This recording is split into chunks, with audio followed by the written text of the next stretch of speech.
So then, if you awaken from this illusion,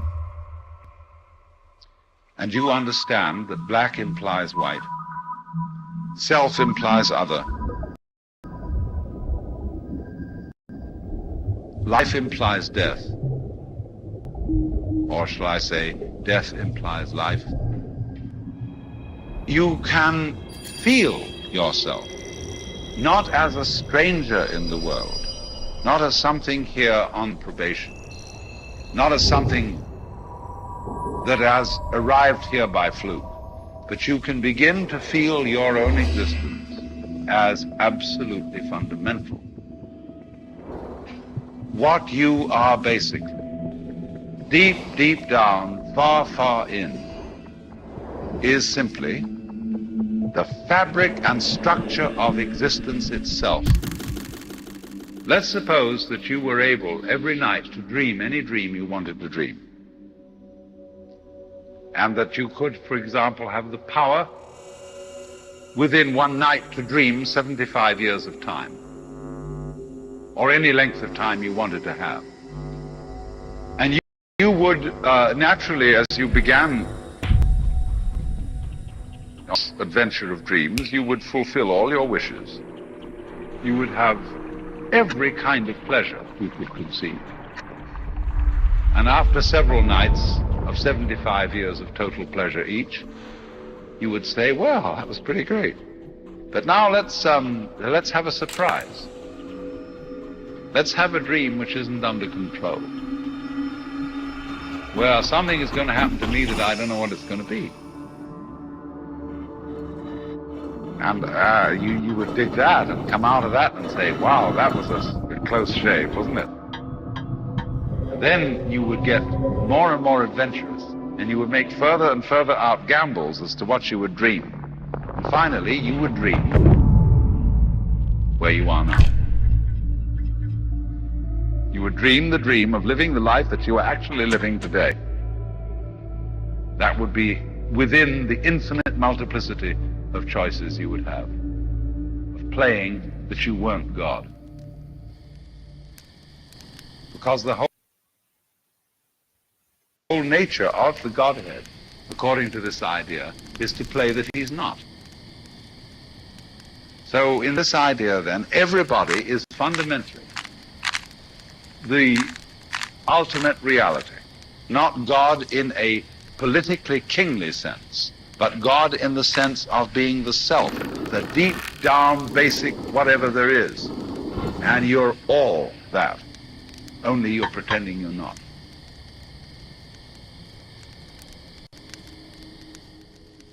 In a world full of possibilities, anything is possible. Hallo allemaal, daar zijn we er weer. RHTV live vanuit het mooie Maastricht. Ja, en natuurlijk gaan we aanwijzen voor het internationaal publiek waar dat ligt. So we are streaming live from Maastricht, which is in the south of the Netherlands, and of course we're going to talk politics, geopolitics, and very, very important philosophy, right? That's something that we always tend to forget. Philosophy. Ja, filosofie mensen, daar gaan we het ook over hebben. Ja, we halen de Griekse geleerden weer naar voren. Hè?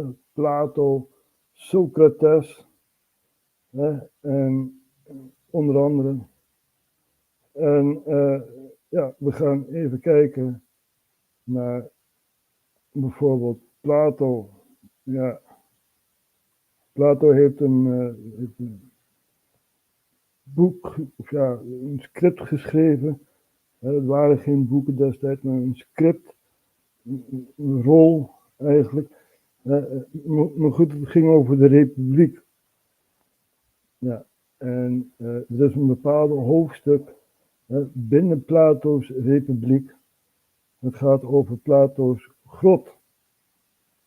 Mensen die vastgebonden zijn in een grot. En die kijken naar schaduw op de muur. en zoiets. We hebben het al vaker over gehad. Maar goed, herhaling is goed. So we're going to show Plato's cave, right? And the bigger meaning of Plato's cave, right? So the profound meaning of Plato's allegory of the cave. Let's take a look at this.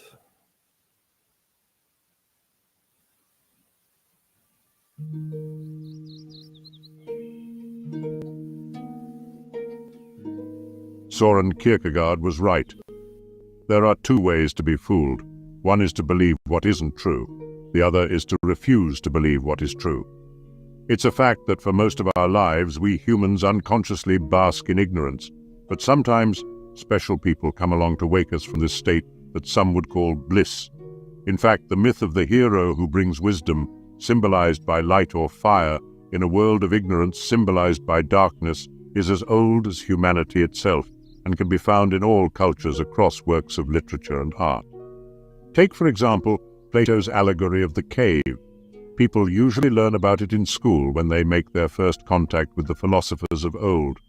But most of us are too young and inexperienced to fully understand its profound meaning and teachings until way later in life, when we start to question the reality that has been programmed into us and to form our own beliefs and values. When this moment comes, having a roadmap for the journey that one has to undertake and becoming aware of the obstacles that may emerge is a thing of utmost importance. And in today's episode, in collaboration with After School, we are going to explore this journey by dissecting Plato's allegory of the cave, its connection to ancient myths, and the ultimate narrative archetype we know as the hero's journey.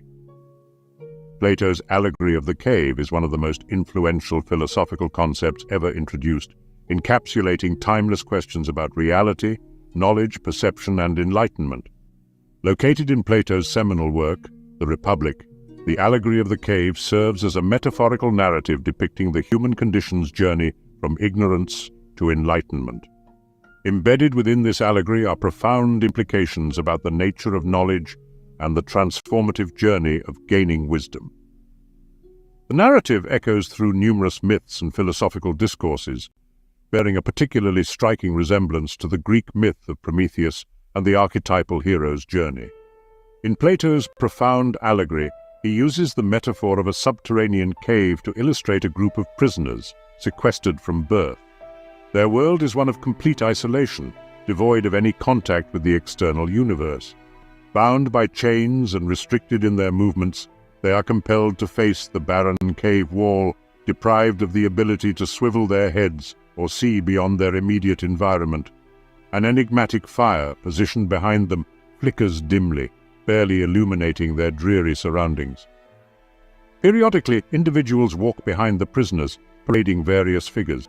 These are representations of animals, plants, and an array of other artifacts. These objects, when passing by the fire, cast elongated and distorted shadows on the stone wall before the prisoners. Having no other experiences, the prisoners mistake these dancing illusions for reality, categorizing them and assigning them names, erroneously believing that they are discerning, tangible entities. You can see where Plato is going with this. Unexpectedly, one prisoner's shackles are removed, and he is thrust into the world beyond the cave for the very first time. The moment is ripe for him to be tested. The intense brilliance of the sunlight initially hurts his eyes, and the unfamiliar environment bewilders him. When confronted with the fact that his former perception of reality was merely a distorted illusion, and that the things he now sees around him are the real objects, he starts to suffer, his previous reality being deconstructed before his very eyes. The mind that opens to a new idea never returns to its original size. The shadows he was familiar with appeared much more vivid to him. However, as time progresses, his eyes slowly adapt to the overwhelming brightness, and his suffering slowly passes as he gets accustomed to his new perspective. Gradually, he starts perceiving reflections in shimmering water bodies, progresses to observing objects directly, and finally, he dares to gaze at the radiant sun, the ultimate source of light that illuminates everything he has been observing. Emboldened by his newfound understanding, the prisoner makes his way back to the cave, intending to share his revelations with the other prisoners. However, having grown accustomed to the light, he now finds the cave's darkness disorienting and struggles to discern the once familiar shadows on the wall. The other prisoners, misconstruing his disorientation, surmise that his journey into the outer world has left him imbecilic and blinded, thereby rebuffing his attempts to liberate them vehemently. Plato presents this passage as an intricate metaphor, symbolizing the predicament of a philosopher tasked with enlightening the masses. He asserts that most people not only find solace in their ignorance, but also exhibit hostility towards those who challenge their preconceived notions. There are many ways in which one can interpret Plato's allegory of the cave, each perspective having its own profound teachings. After all, this is what an allegory is all about. Reflecting on real-world events, Socrates, Plato's mentor, was condemned to death by the Athenian government in the same way that the freed prisoner was attacked by the cave dwellers. His crime was the disruption of societal order by questioning prevailing norms. So, to fully comprehend the allegory of the cave, it's vital to situate it within its historical context and connect it to the broader philosophical tenets espoused by Plato. Emerging from a period marked by vibrant intellectual inquiry and cultural development in Athens, Plato's allegory encapsulates his metaphysical and epistemological viewpoints, deeply influenced by his mentor Socrates. Around the 5th century BCE, ancient Greece, and particularly Athens, was seen as a hub of intellectual innovation and discourse. This era, often called the Golden Age of Athens, saw a proliferation of philosophical inquiry into areas such as ethics, metaphysics, and epistemology. In the midst of this intellectual climate, Socrates propounded philosophical methods emphasizing critical thinking and logical argumentation, upsetting the powers in charge. While Socrates never recorded his thoughts, his philosophy and dialectical method are reflected in the works of his student Plato. Plato's philosophical worldview is primarily documented in his dialogues, where he explores various philosophical questions through the voice of Socrates and other characters. The Republic, which contains the allegory of the cave, is one of his most significant works, focusing on justice and the ideal society. The allegory of the cave is nestled in the middle of the Republic, presented by Socrates as a metaphor illustrating his theory of forms. According to Plato, the empirical world we perceive with our senses is merely a world of appearances, a poor copy of the real world of forms or ideas. These forms are the eternal, unchangeable, perfect archetypes of the imperfect, transitory things we perceive in the world. The cave prisoners, chained and observing the shadows on the wall, symbolize humanity's predicament in the empirical world, misled by illusions and false appearances. The freed prisoner represents the philosopher or the enlightened individual who perceives the world of forms, gaining true knowledge. When he returns to the cave to enlighten others, he embodies the philosopher's responsibility to educate society even in the face of resistance or hostility. In this context, the allegory is a vivid encapsulation of Plato's philosophical ideas, a profound meditation on the nature of reality, the pursuit of truth, the philosopher's role, and the transformative power of knowledge. Turning from the philosophical landscape of ancient Greece to its rich mythological tapestry, we encounter a narrative bearing remarkable parallels to Plato's cave allegory, the myth of Prometheus. This tale, steeped in ancient lore, recounts how the Titan Prometheus, whose name means forethought, rebelled against the gods to steal fire, a symbol of knowledge and civilization. Prometheus, an ally of the mortals, recognized their disadvantaged state in a world where the gods withheld vital knowledge. In an act of defiance and compassion, he stole fire from the gods and delivered it to humanity. Fire, in this context, symbolizes knowledge, enlightenment, and the spark of civilization, the critical element that elevated humans from a state of primal vulnerability to becoming creators and innovators in their own right. This act of knowledge transference has clear echoes of the journey undertaken by the freed prisoner in Plato's allegory of the cave.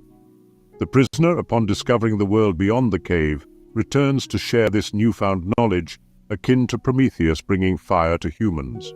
In both narratives, the central figures undertake a form of hero's journey, venturing into an unknown realm, be it the world of sunlight or the realm of the gods, gaining a transformative tool or insight, and returning to their original realm to share this knowledge. However, the dissemination of knowledge isn't met with gratitude or celebration in either story. Prometheus faces severe divine punishment for his transgression, bound to a rock and subjected to daily torment by an eagle. Similarly, So, you see, I know when you enlighten someone, right? When you really try to enlighten someone, you'll get punished. You will get punished by this system that we have, right? You will get punished. So it's very interesting to see the parallels between Plato's cave and Prometheus bringing the fire to the humans, as a demigod. Even though it's mythological, right? Very interesting stories, and there can be parallels drawn on society now. With Plato's cave, for example, right? Everyone's digging in their iPhone and stuff like that, looking at a screen, not even seeing the whole reality beyond the screen, right?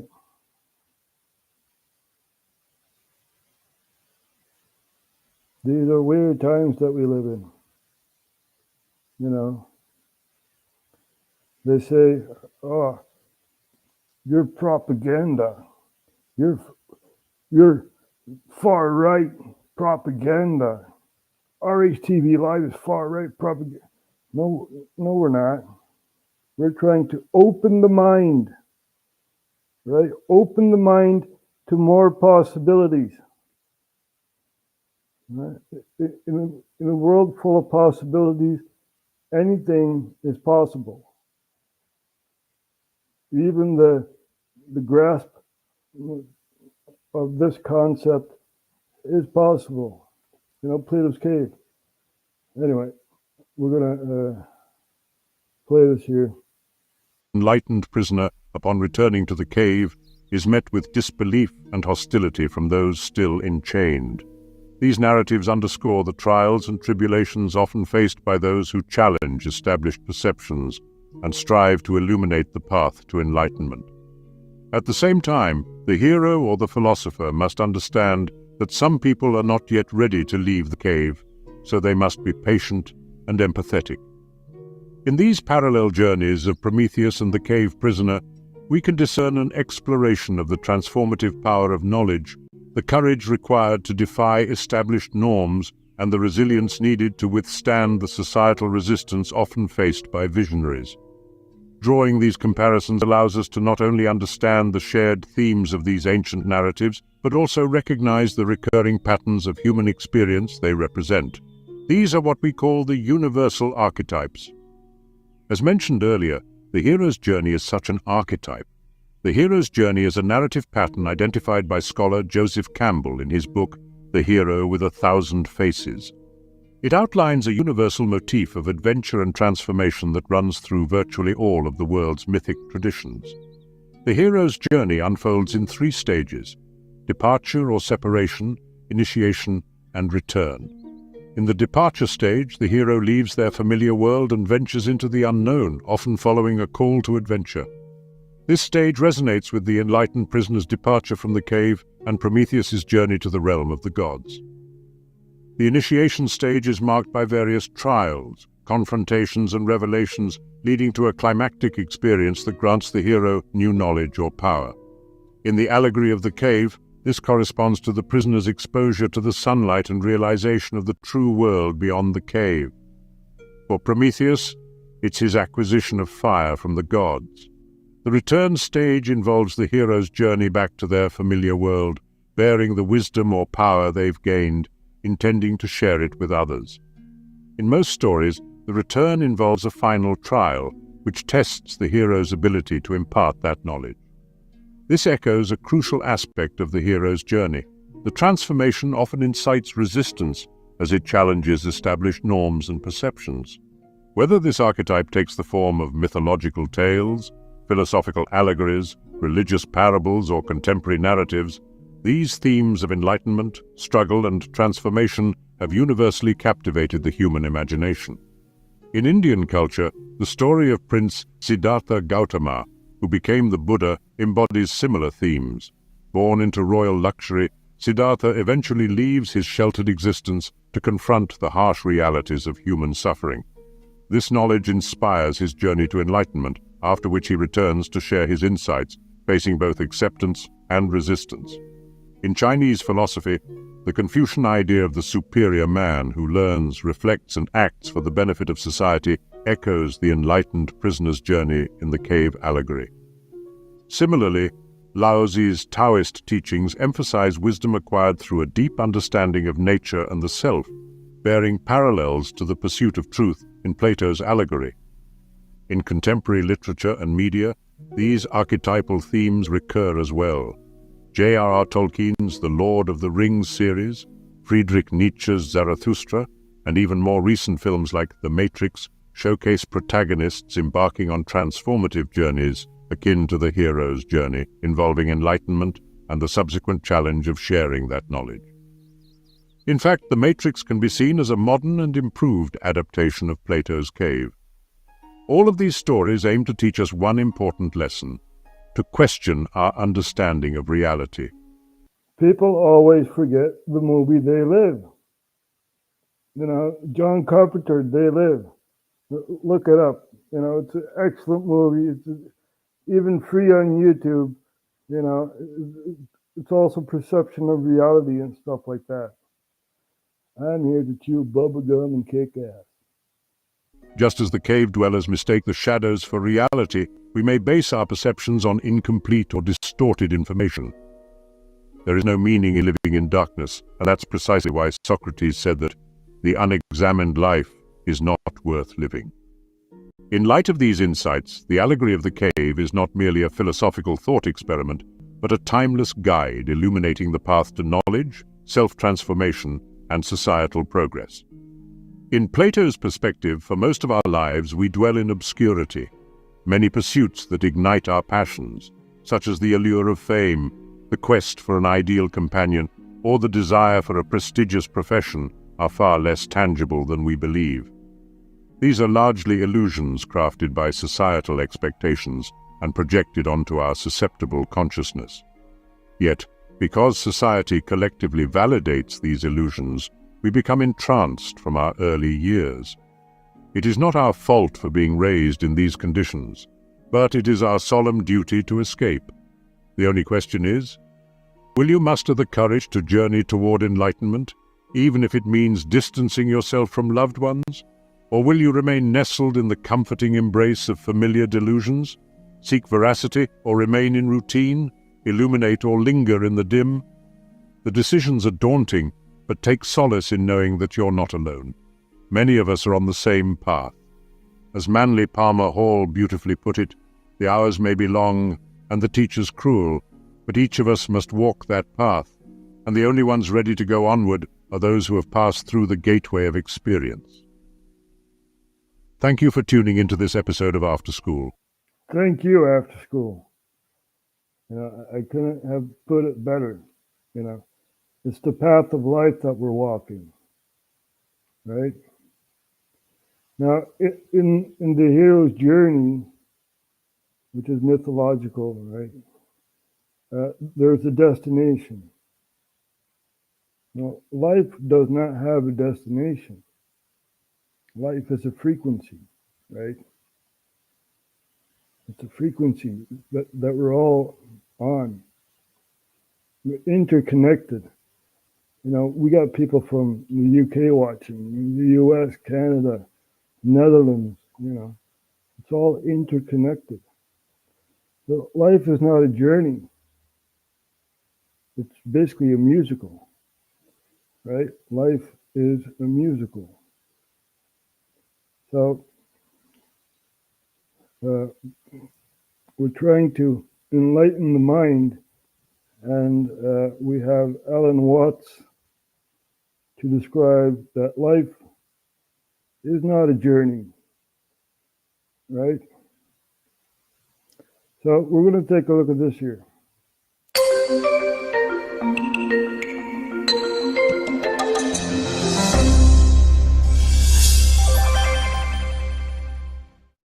That existence, the physical universe, is basically playful. There is no necessity for it whatsoever. It isn't going anywhere. That is to say, it doesn't have some destination that it ought to arrive at. But that it is best understood by analogy with music. Because music, as an art form, is essentially playful. We say you play the piano. You don't work the piano. Why? Music differs from, say, travel. When you travel, you are trying to get somewhere.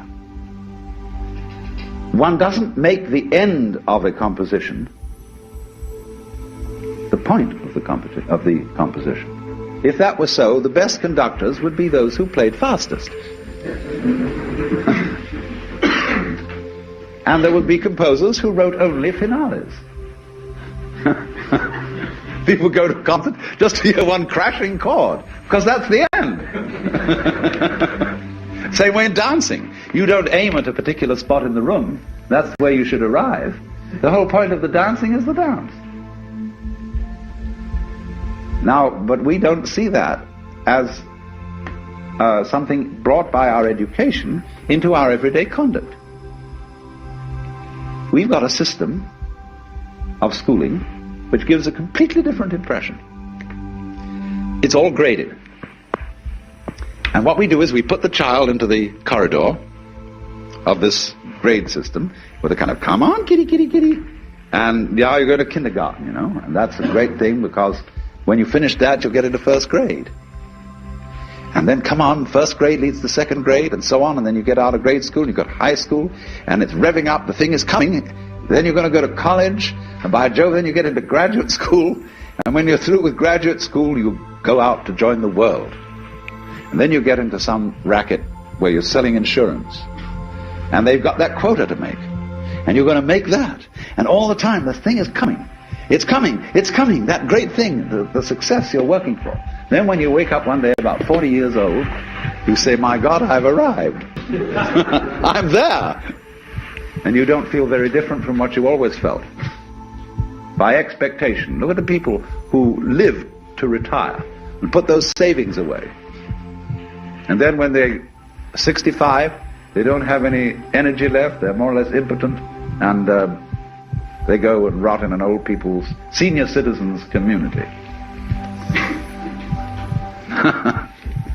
Because we've simply cheated ourselves the whole way down the line.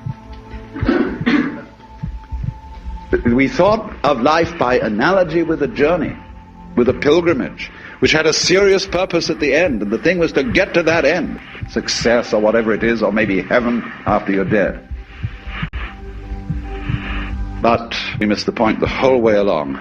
It was a musical thing, and you were supposed to sing or to dance while the music was being played.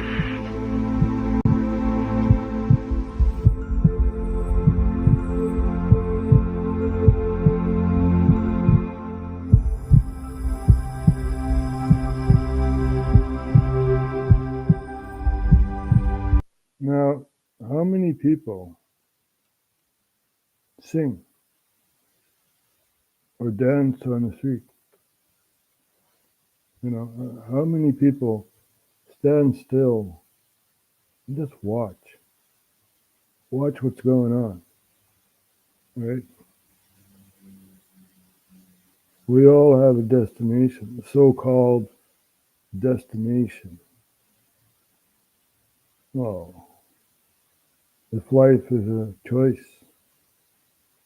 the choice is all yours.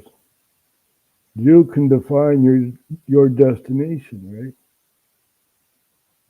You know, but we started off with Alan Watts, saying the world full of possibilities and stuff like that, right? But there's something called the ego. Yeah. That's what we all have, an ego, right? And we all have an ideology.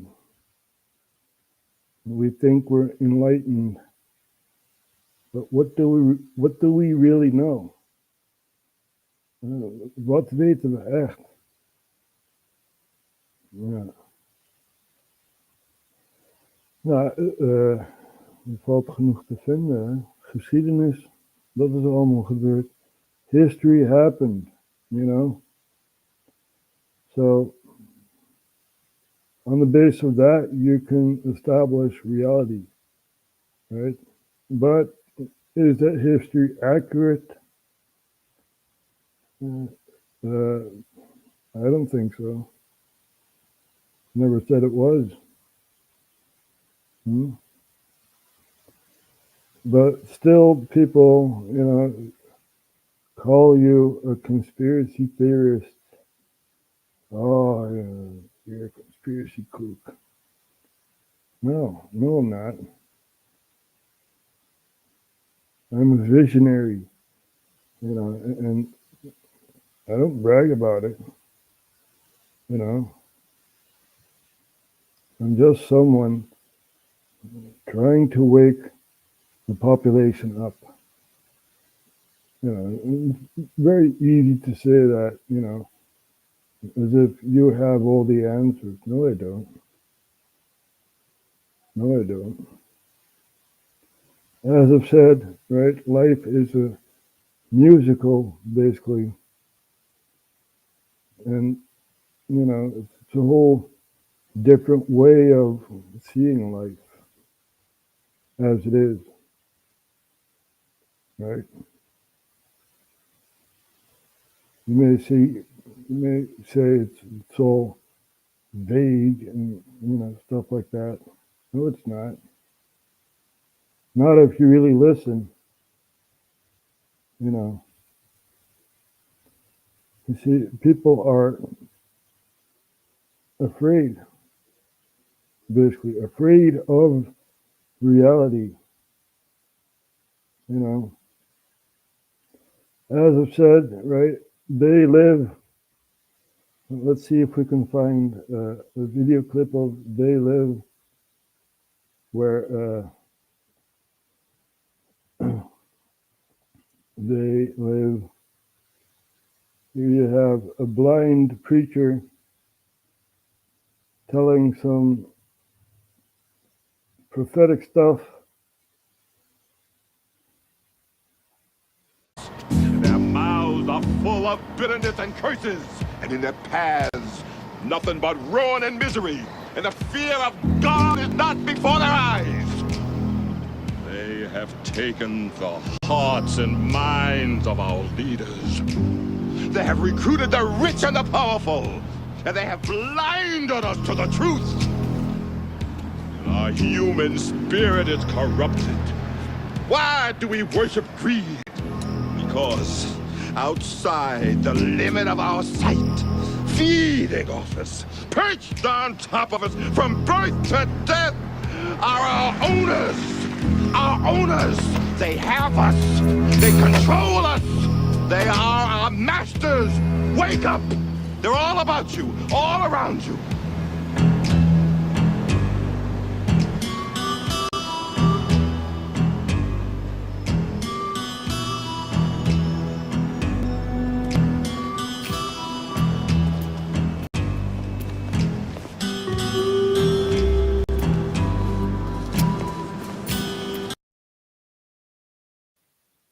So there you had Plato's Cave in basically a few seconds.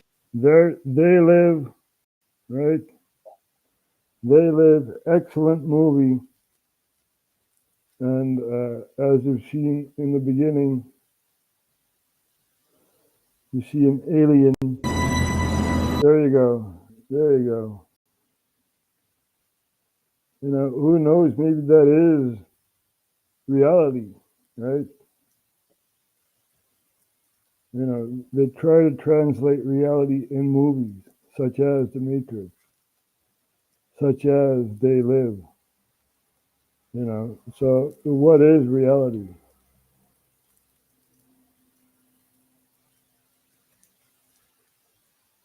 What is reality? You tell me that. Because the lies were fed by the media and the conglomerates. We know what's going on, right? You have a world of people, small group of people, elite, and so-called elite, even though that term is also misused because, we're talking about people with influence and power, right? Coming together at the World Economic Forum, at Bilderberg, and other lobby groups, right? Making the agenda for the coming years, right? So, and this is done by powerful people, such as David Rockefeller, right? We all know David Rockefeller. We all know who that was, right? The Don, the globalist, Don, if you've seen a mafia movie, then you know what a Don means, right? So,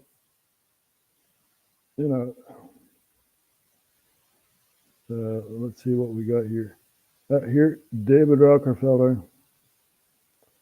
So here we have David Rockefeller at a secret meeting thanking the media for their silence, right? And these are established media such as the New York Times, Time Magazine, and Washington Post,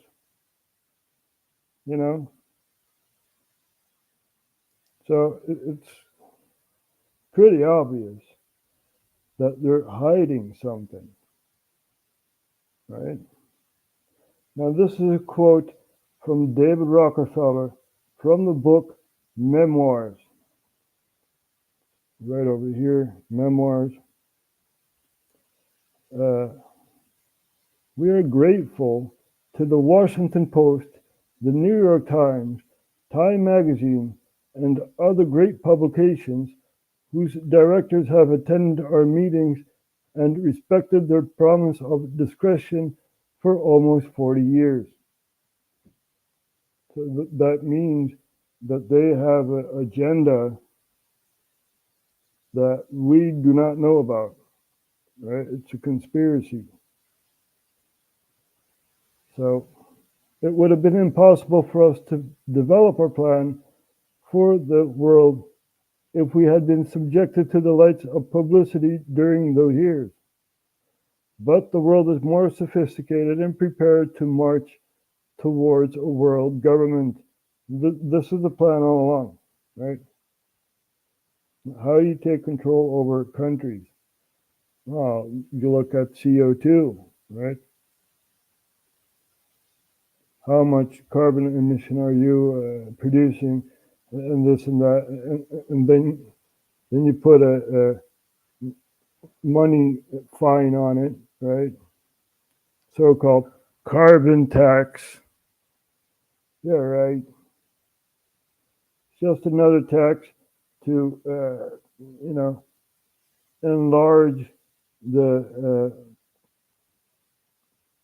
money pot for foreign wars, right? We have Israel, we have the Ukraine situation. There's so much going on, So there's another money pot for foreign wars, right? But this is a side branch. The supranational sovereignty of an intellectual elite and world bankers is surely preferable to the national auto-determination practice in past centuries. So,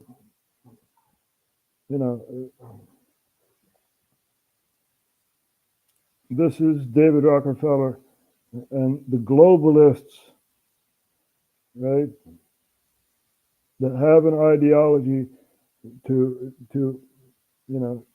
go somewhere. They have a destination. That destination is a world government. Now, they've already established it in Europe. That is the EU. That is part of the world government. You don't believe me, right?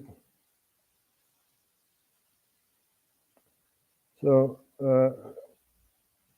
we're going to take a look at the North American Union. And what is the North American Union?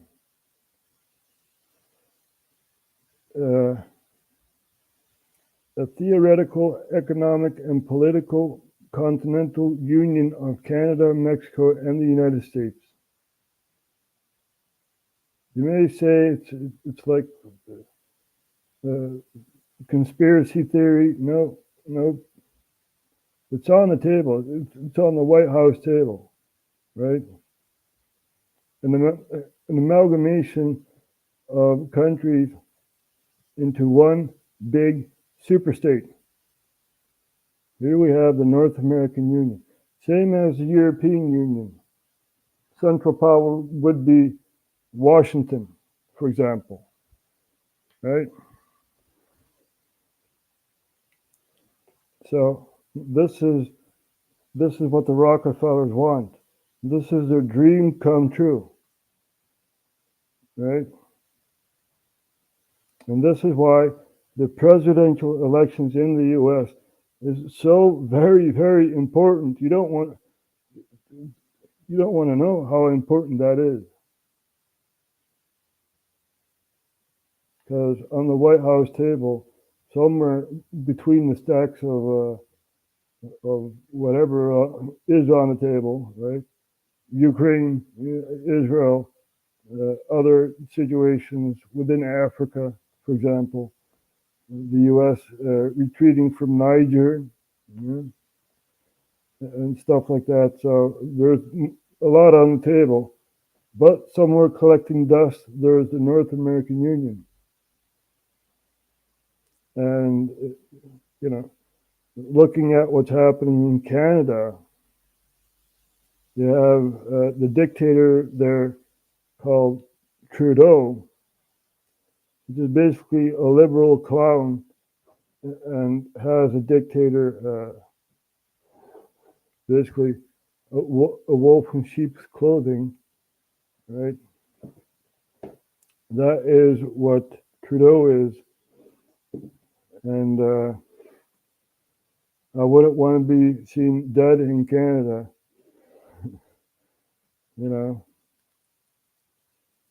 So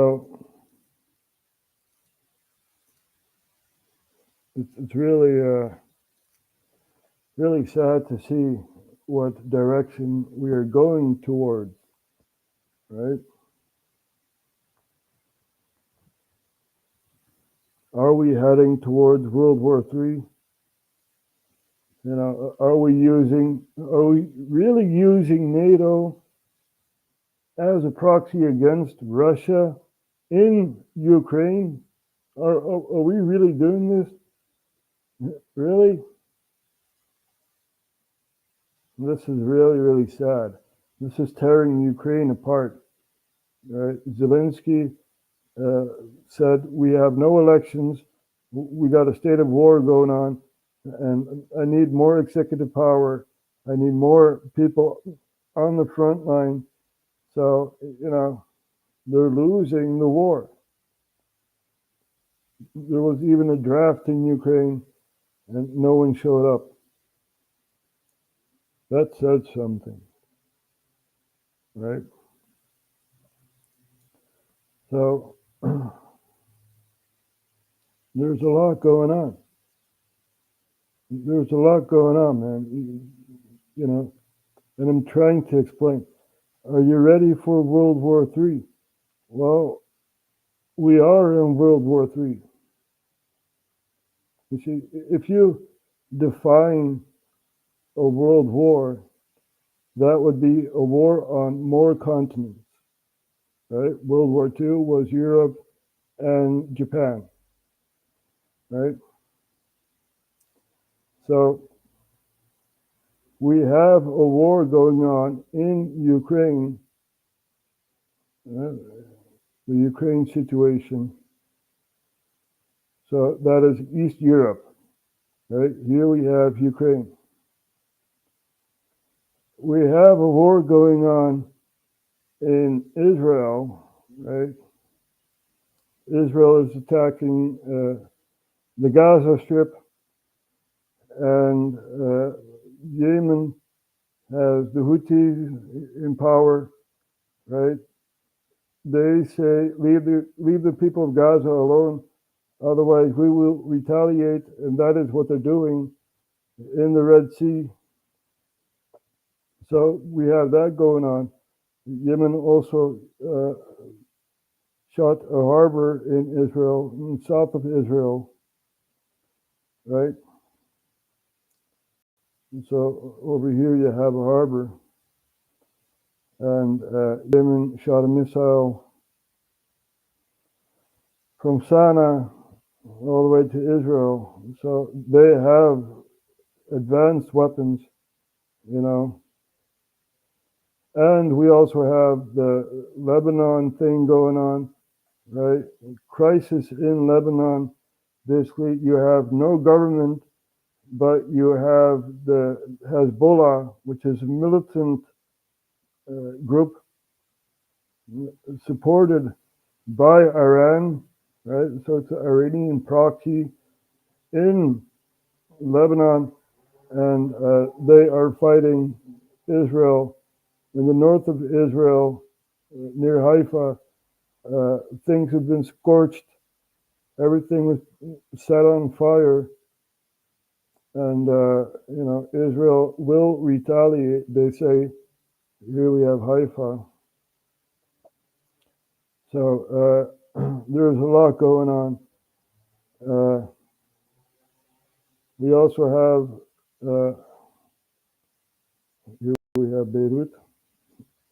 We also have an Egyptian soldier or more that have died during the Gaza intervention, right? We have Rafah, which is a city split into two. You have Rafah on the Egyptian side and Rafah on the Gaza side. So you have Egyptian soldiers on the border, and one or two got shot near Rafah. So we have that going on, right? Maybe Egypt will also intervene against Israel. Who knows? They have done so in history. So who knows?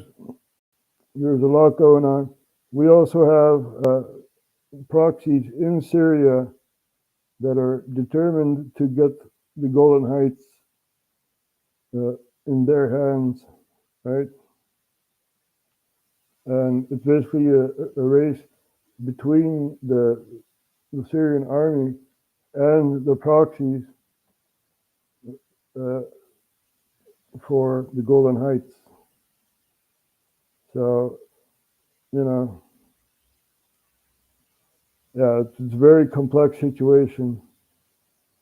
We also have elections going on in Iran, right? Also very, very important. Last time we looked at Iran, the President Raisi had died at the border of Azerbaijan, and that was a cooperation of a big dam, you know, and yeah, he died and there are new elections coming up. So we need to understand the Ayatollah and their power structure, right? So basically you have a council, and that council will select people who can run for presidency, right?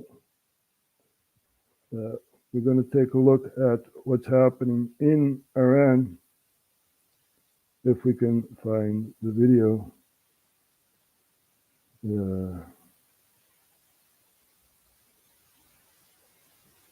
Oh well. Iran elections.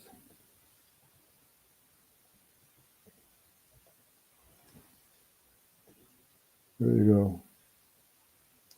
So the Supreme Council has chosen 6 people, and you don't have political parties in Iran. You do have ideologies, right? So, and they're competing against each other. So we used to have a conservative party in Iran in power with the last president, and now we have candidates chosen from the council who are also conservative, and we're going to take a look at this here. Will stand for the presidential election later this month. The June the 28th polls will feature 6 politicians selected by the Guardian Council. The front runner is the political veteran and conservative Saeed Jili. Elections had been set for next year, but they were brought forward after President Ibrahim Raisi died in a helicopter crash last month. Let's head to Resul Serda, who's in the Iranian capital of Tehran. And Resul, so tell us more about this. What have we learnt about the final candidates? Well, as of now, some of the names are disapproved. And for example, the former president Mahmoud Ahmadinejad, who was expected to be disqualified because previously he also has been disqualified twice. But one of the surprises is that Ali Larijani, the former spokesperson, the Speaker of the Parliament, people were quite hopeful that he's going to run. He was a moderate conservative, and people were expecting that he's going to appeal to both conservatives and the reformists. And even there were some rumors that he got the green light from the Supreme Leader. However, he is now disapproved. So on the other hand, another surprise was the dominant reformist figure, Ishaq Jahangir, also being disapproved, and that is leaving the reformists quite with low profiles. Among now, when we look at the list of those who are approved, we can see that the race is going to be more or less between the conservatives. So the first candidate is the Bakr Kalibaf, the former Tehran mayor, the former Revolutionary Guards general, and the current parliament speaker. He is a reformist, but a moderate. He is a conservative, but a moderate conservative, and he's very much closely aligned with the Revolutionary Guards in the country. He has the support of the Supreme Leader. Another one is Jalili. He's a very much hardline conservative.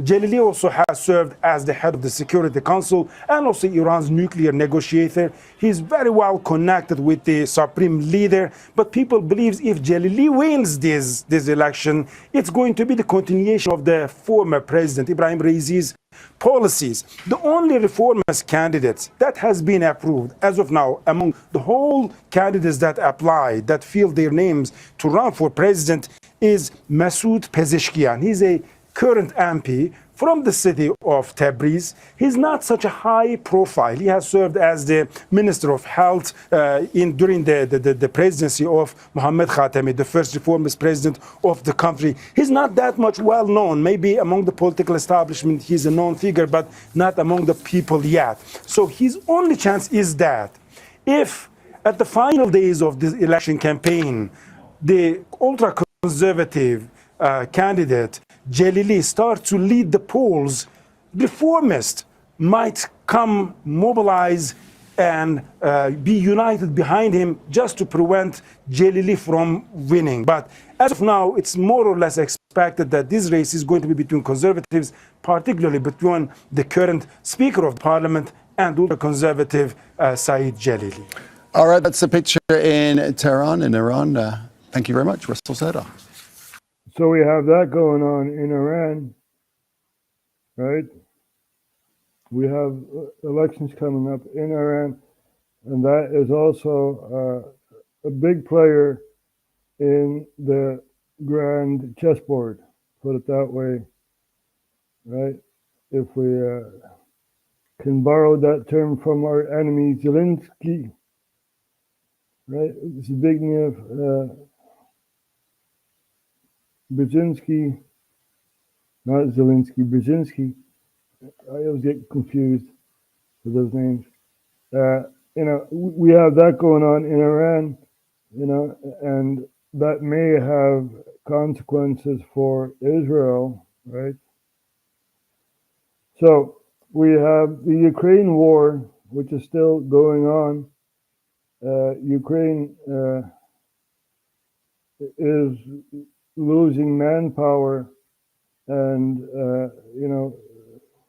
the Russian strategy is gain ground, right, and then retreat. And the ground you gained when you retreat, you make ditches and barbed wire and stuff like that. So you have a defensive position, and then you let the soldiers come, right? This is not an annexation. These are territories such as Kharkiv and Donbas, Luhansk, and stuff like that, that proclaim themselves as a republic. Donetsk, Luhansk,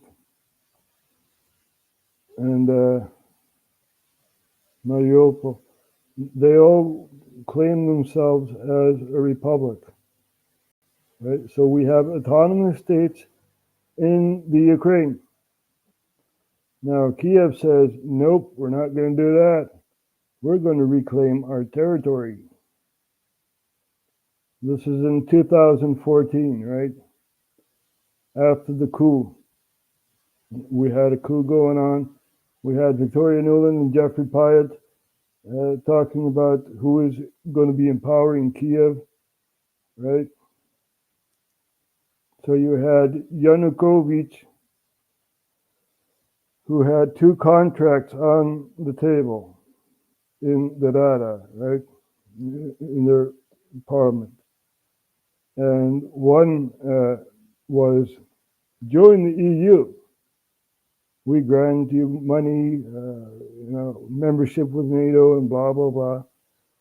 And another contract was join the Russian Federation.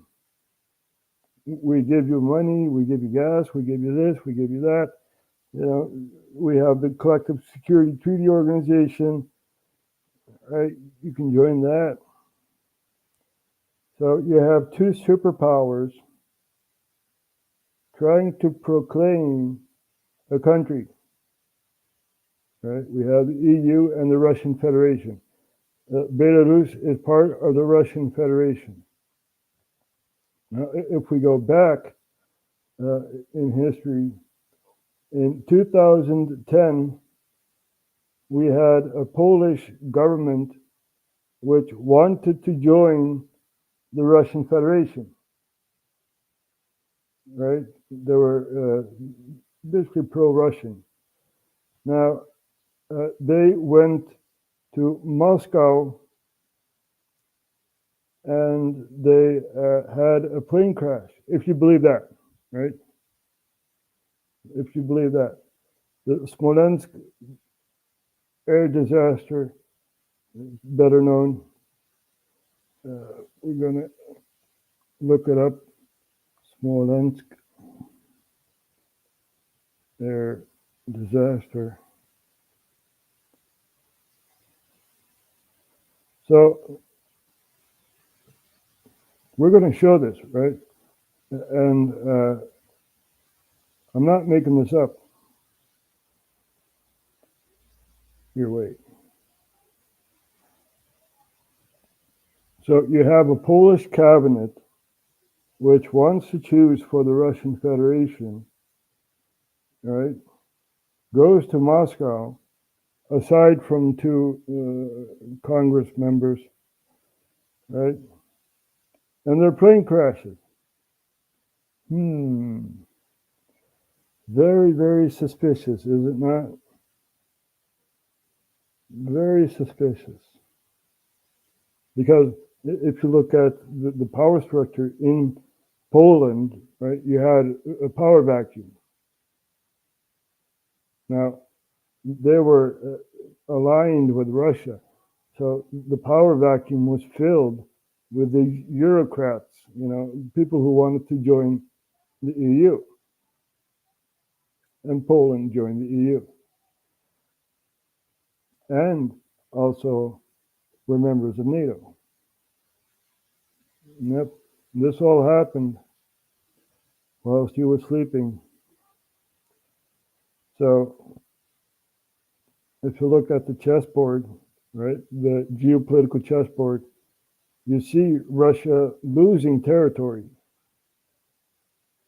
within the European continent, right? Here.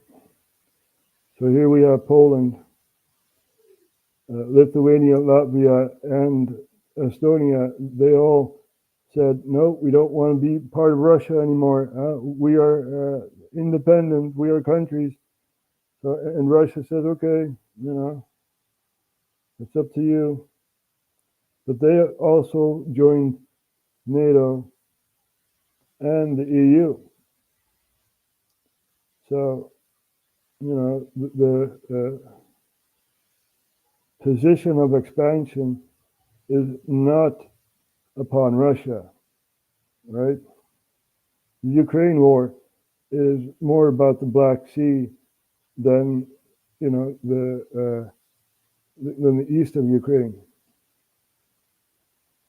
The Russians want to have that port within Crimea, right?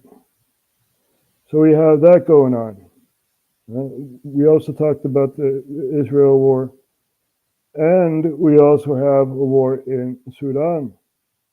Let's not forget that, right?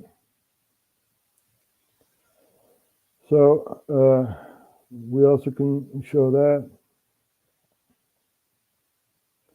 Let's see if there are any updates. Last we looked, it was a very, very big power vacuum and two opposing sides, right? We have the SAF, the Sudanese Army Forces, and we have the RSF, Rapid Support Forces, paramilitary forces. And we're going to take a look at what's happening in Sudan.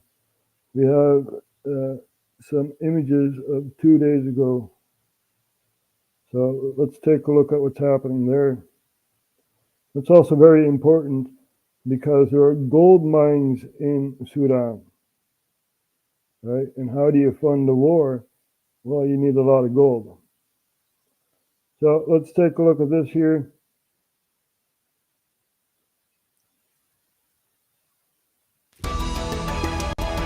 Sudan has the world's largest number of displaced people, and a majority are facing famine.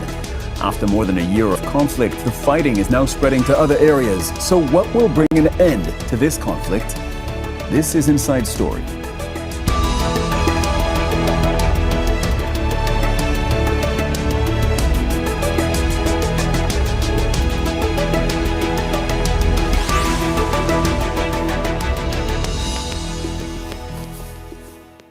Welcome to the program. I'm Cyril Vanier. The people of Sudan have faced a devastating conflict for a little more than a year now. Millions of people have been displaced, thousands have been killed, and now there's a threat of famine. Aid agencies are warning the nation of 49 million people is at risk of collapsing. Sudan sits in a strategic area of Northeast Africa with 7 other countries sharing borders and resources such as the Nile River. So what are the regional implications of this conflict? And what can the international community do, if anything, to bring Sudan back from a nationwide food emergency? We'll put this to our guests in a moment. First, though, this report from Imogen Kimper. Sudan has become the world's biggest humanitarian crisis. 18 million people are going hungry. Time is running out for millions of people, including 3.6 million acutely malnourished children who are at risk of famine. And they're displaced from their lands, living under bombardments and cut off from humanitarian aid. He added, You know, they always say that, right? This is humanitarian crisis. What about Yemen? Wasn't there a crisis there? Right? Humanitarian crisis. You know, it's really amazing that people forget. People tend to forget. So it truly is amazing. I also got a message from someone who does not know that I'm live. Oh well, there you go. So we have this going on, right? Sudan. We have Israel going on. We have Ukraine going on. So to come back to the question, are you ready for World War III? We are in World War III. It's played on more continents, you know, and let's take a look at this comment here. NATO versus Russia, China versus Taiwan, and Iran versus Israel all at the same time. Yeah, it's all one big game, you know. Basically a very dark symphony that we are watching right in front of us. So, yeah, it's a very, very dangerous and very dark game that we're seeing, you know. I want countries to be free, whether it's Libya, Tunisia, Spain, Italy, Algeria, Egypt, whatever country, I want countries to be free. That's what I want. I want a government that works for the people, right? That's what I want. That's what I'm promoting, you know. I want a government that works for its people, not a government that has a hidden agenda, such as Agenda 21, you know, which is now 2030 and soon to be 2050, right? I want a government that works for us, you know. I want a government that treats people as dignified human beings, right? I don't want kids in the Congo digging up, you know, raw material so we can make some batteries because that's environmental friendly. Yeah, right. You know, that's not freedom. That's suppression of another population so that we can drive in electric vehicles whilst they still use gas, right? And stuff like that. You know? So we're here to enlighten people, show people what's really going on. And there's no one paying me to do this. You know, this is just a deep concern of someone who lives on planet Earth, who sees people chained up within their ideology, within their group, right? Groupthink, and oh, you think differently? we're going to cast you outside. We're going to call you a conspiracy kook. No. The world is bigger than your own perception, right? There's so much going on, and people need to understand. That is the task that lies upon my shoulders to do. Inform people on what's going on. We have the Georgia situation, right? A couple of weeks ago, the Georgian Parliament had this law for the foreign media and stuff like that. They need to conscribe to the government, and the law has been passed. Big protest in Georgia about that certain law. We're going to take a look at that. So that's also a concern, because it's all about Russia, right? How can we attack Russia? That is the main concern of the globalists. They want to balkanize Russia, and they're trying to do that in Georgia. We're going to take a look at some images of 3 weeks ago in Georgia. Here we go. 1,000 protests in Georgia against Foreign Agents Bill.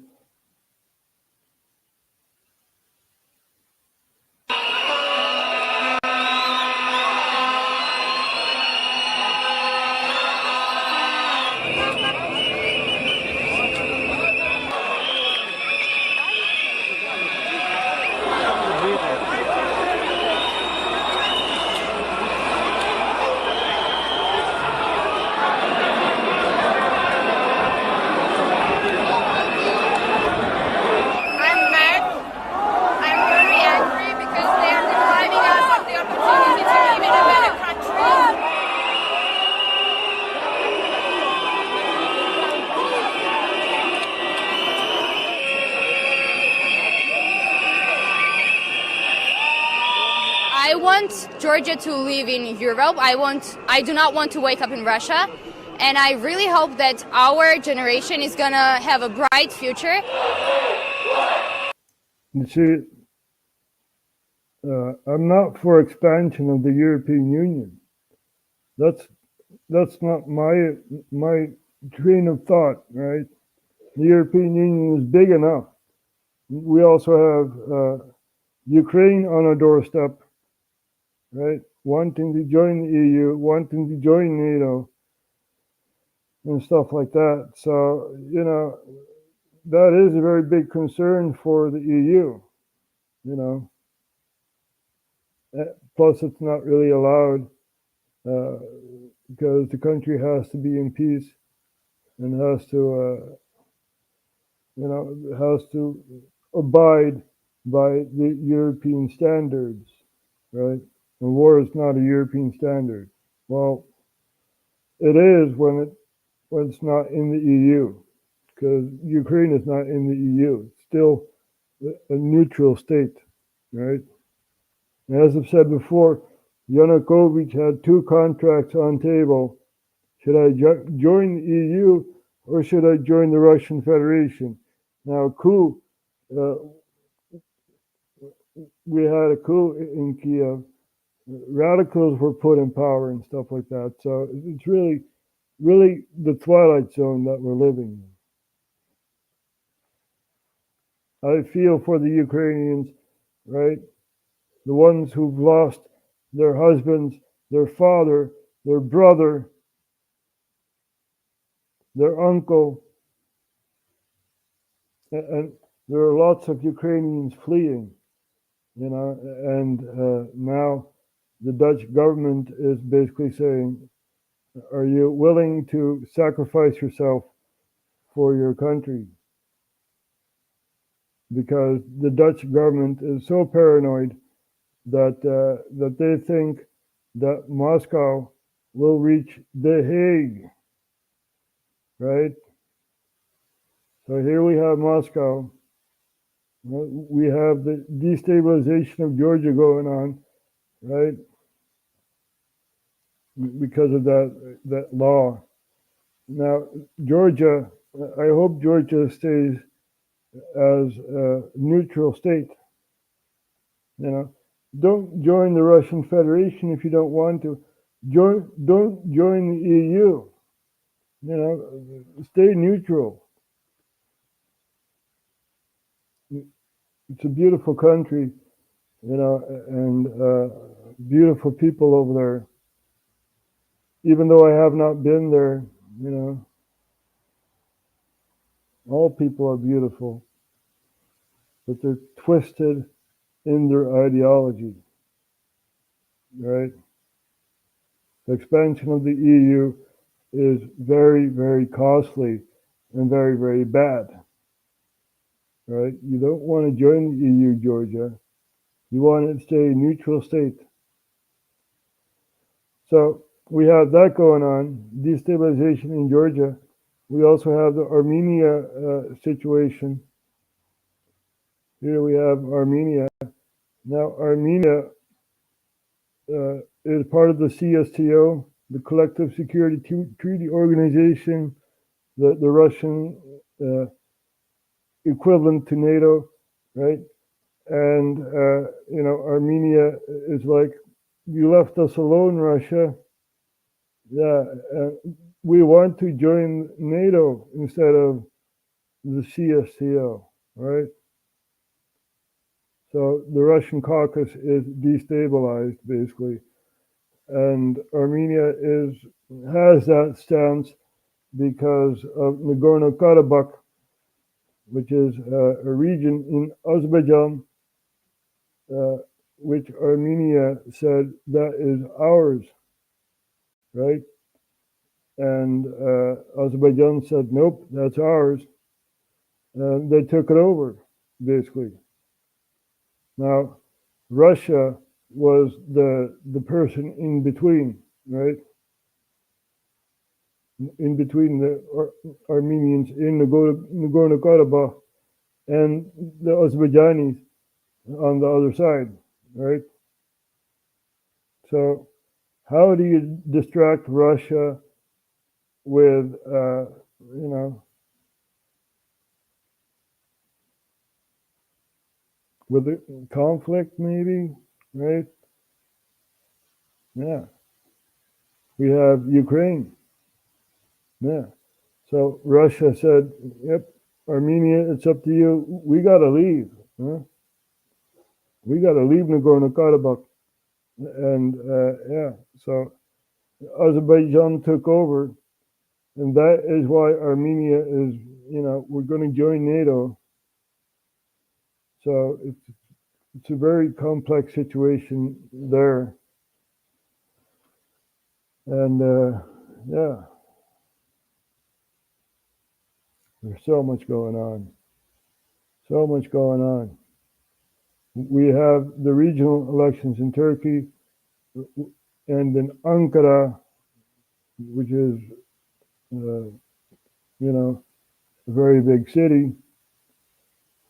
The mayor of Ankara has been re-elected, and, or was it Istanbul? Oh well, it's all the same, right?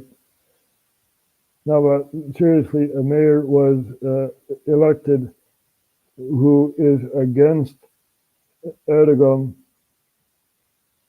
and his policies, right? And we're going to take a look at that. That is important because there are also elections coming up in Turkey next year. So we're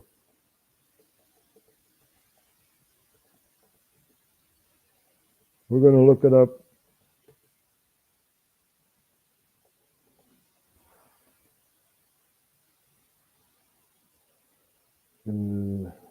Let's see. We found images.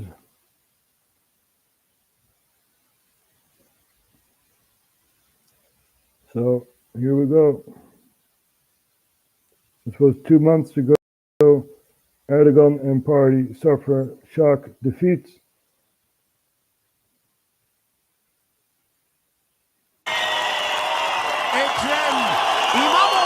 It's like the start of a boxing match. Ekrem İmamoğlu hypes up the crowd. Istanbul! Only he's not prepping for a fight. He's already won. 31 Mart 2024. Today is the day when the democratic erosion in Turkey ends and democracy begins to rise again. On the banks of the Bosphorus, it's time to reflect on local elections that have huge national consequences. To be honest, we woke up to a good day. I believe the results will be beneficial for our country. I was devastated and very upset that the results weren't in our favour. For 20 years there was abundance. Everything was perfect. Turkey has woken up. My rent has increased 7-fold in 2 years. I live by myself and I have 2 kids. How do I make ends meet? İmamoğlu represents the Republican People's Party. A vote for him is a vote against President Recep Tayyip Erdogan's ruling AK party. Erdogan was re-elected in national elections just last year, but this vote was a chance for him to win back cities the AK party lost in 2019. We will evaluate today's results open-heartedly, to the heart of our party's soul, and make sure we are self-critical. Remarkably conciliatory and self-reflective for a man who, critics say, has chipped away at Turkey's civil rights, political and press freedoms over his 2-decade reign. The economic hardship became more. You see, the seat of power asked for more blood, right? So when you have power, you have blood on your hands. This is the political power structure that you are in, right? Let's not forget, what's his name? Khashoggi. Yeah, Khashoggi. Whatever happened to Khashoggi, right? Who? Yeah, Khashoggi. Remember him? Khashoggi. There you go. Killing of Jamal Khashoggi. How brutal Saudi hit unfolded. So we have a Saudi journalist wanting to marry and going to a consulate in Istanbul, I believe, somewhere in Turkey, and not coming out alive, right? So when you are in power, you have blood on your hands. Yeah? And people don't want to lose their power. You know, it's like that scene of the Dark Crystal, right?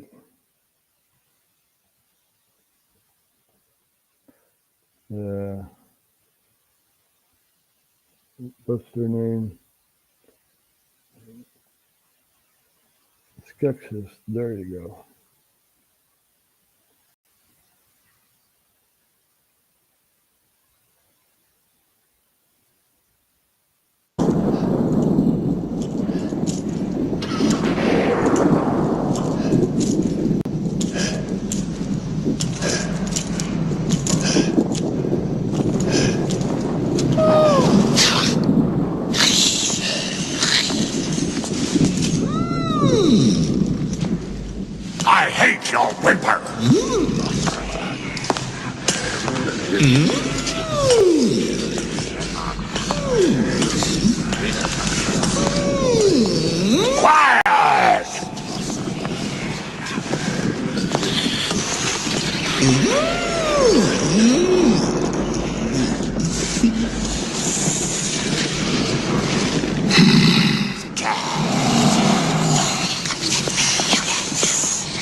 So here we go.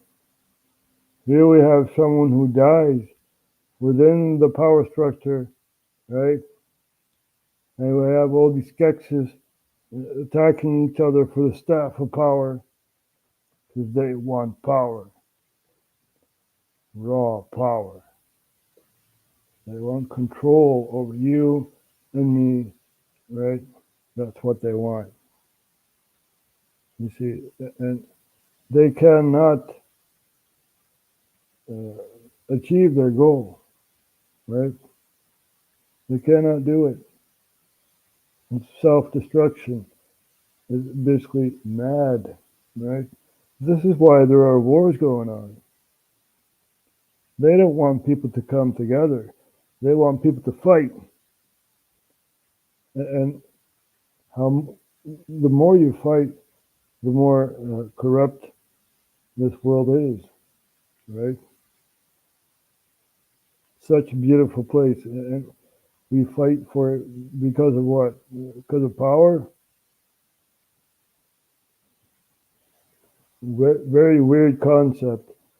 We have Timber Traveler saying so many high-profile elections this year. Mexico got a new president. We know it's she's left-leaning liberal. She wants to go green, right? Place windmills and solar panels and stuff like that, you know. So she's not very conservative that way, right? And you know, that is a wrong path to go. We must coexist with our world. That means that you can, you know, also get some gas or oil or whatever. It's not destroying our planet. What's destroying our planet is corruption, it's greed, it's looking the other way. That's what's destroying our planet. The Skeksis, indeed. They want power. Power and control over you. You know, Zbigniew Brzezinski, our esteemed enemy, once said, it's easier to kill 1 million people than to have control over 1 million people. Let's see if we can find that. Here we go. It's easier to kill 1 million people than to control them.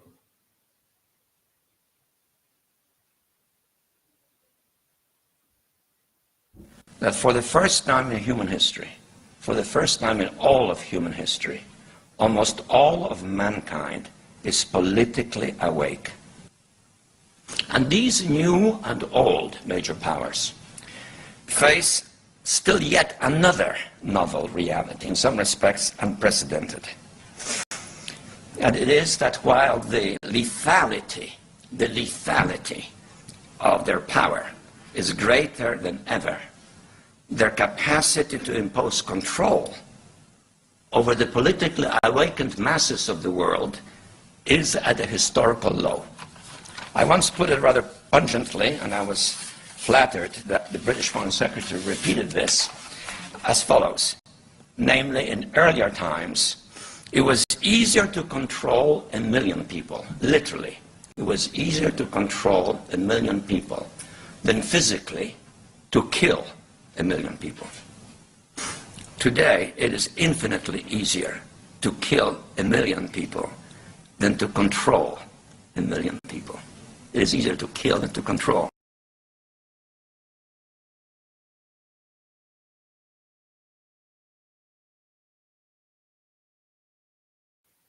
So there you have that, right? It's easier to kill 1 million people than to control them. Now, how do you control 1 million people? How do you do that? If we're talking conspiracy and world government, we're talking about planning ahead, right? So it's very easy to define a conspiracy,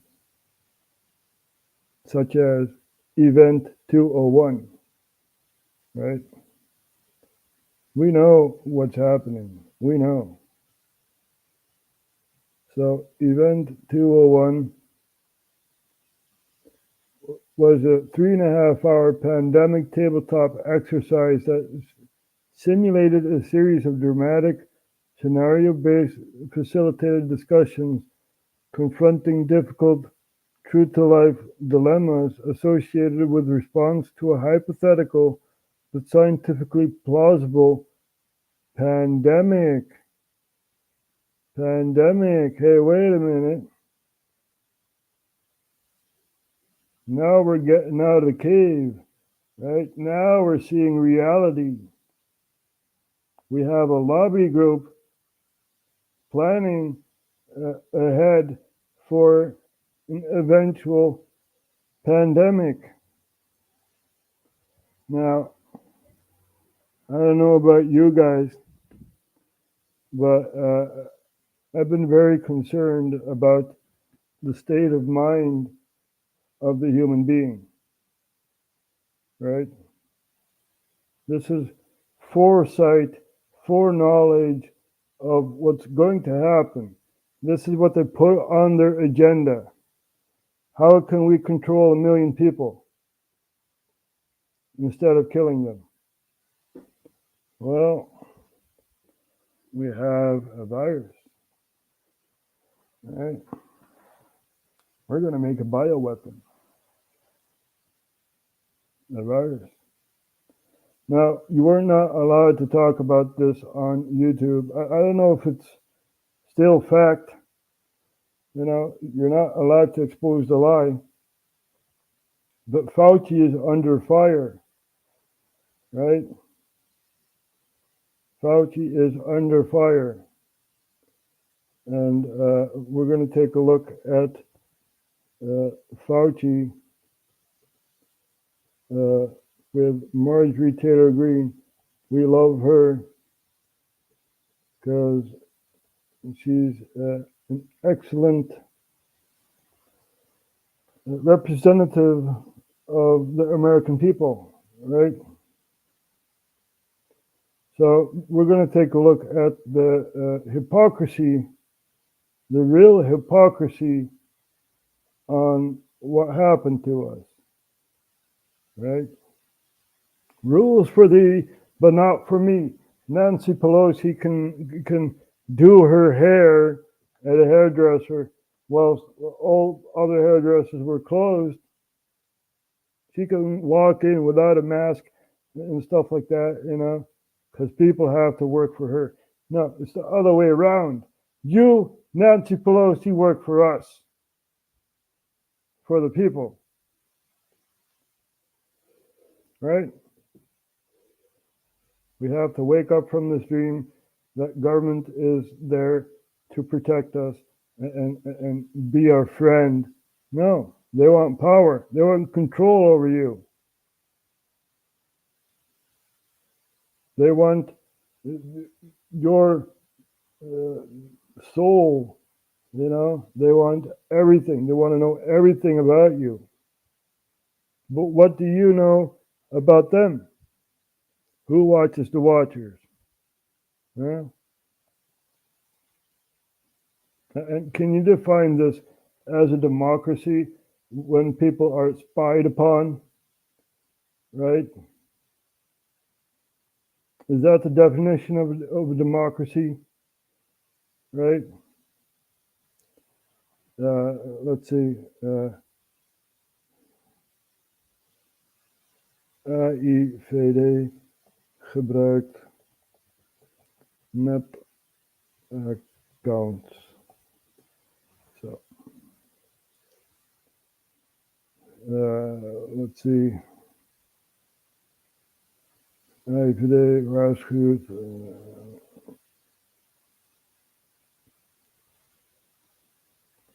Let's see.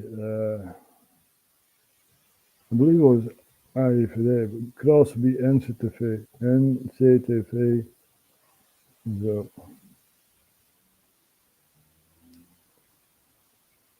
NCTV volgt burgers zonder bevoegdheid met nepaccounts. Oh, dank u wel, NCTV, dank u wel.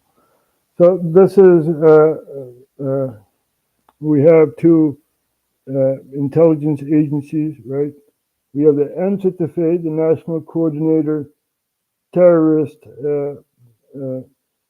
Bestrijding,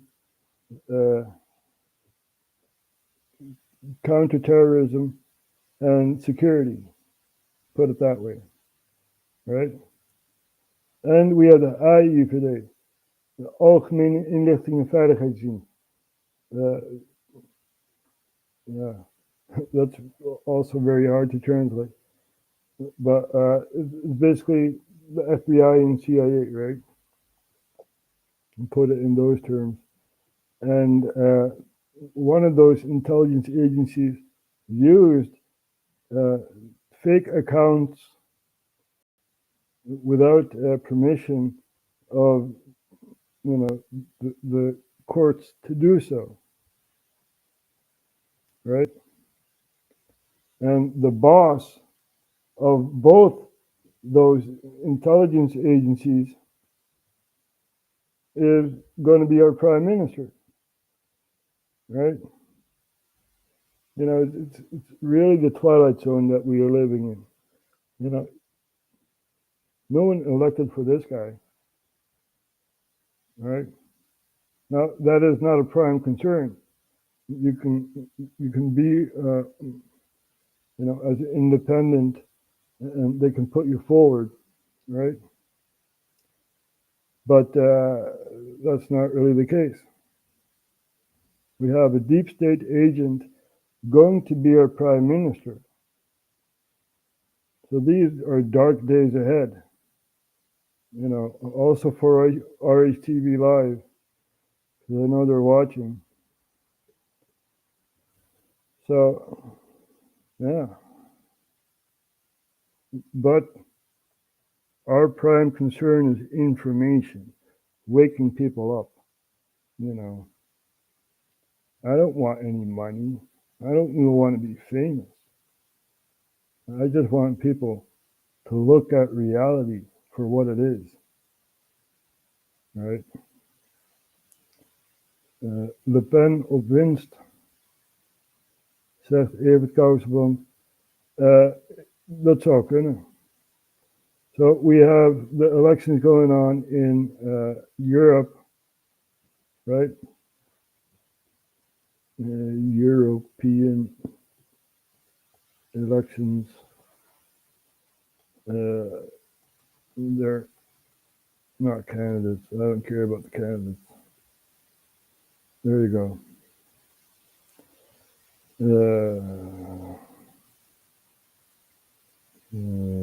Yeah, Wikipedia is not really the right source.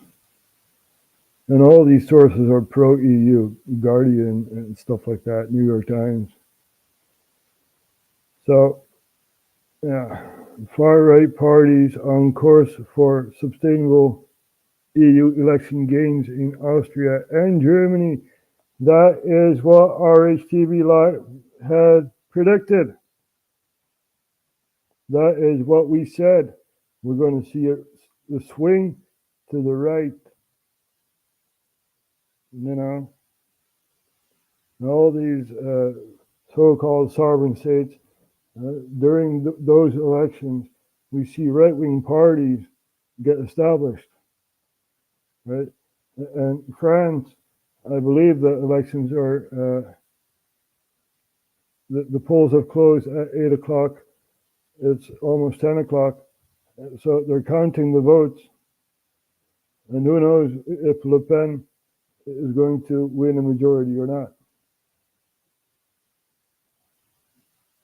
So it's very interesting to see what's going on. According to Evert, he says Le Pen is winning. So, yeah, let's see France, right? France. Yeah. There.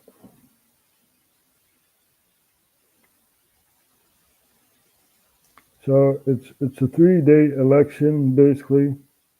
But we had it on the 6th, and the RHTVLive, the PVV, won most seats. And we also have PvdA, GroenLinks, Frans Timmermans, who also won lots of seats. So that's also the power struggle in the Netherlands, right? The right and the left.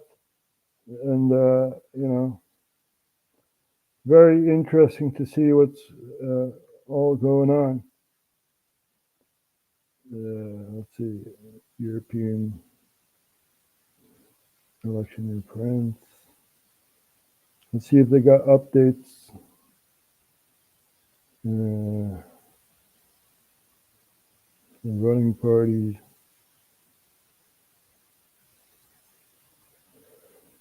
There are many running parties, small political factions, right? Conservative or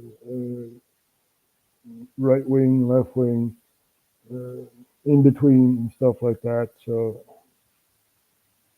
very interesting to see what's happening in France.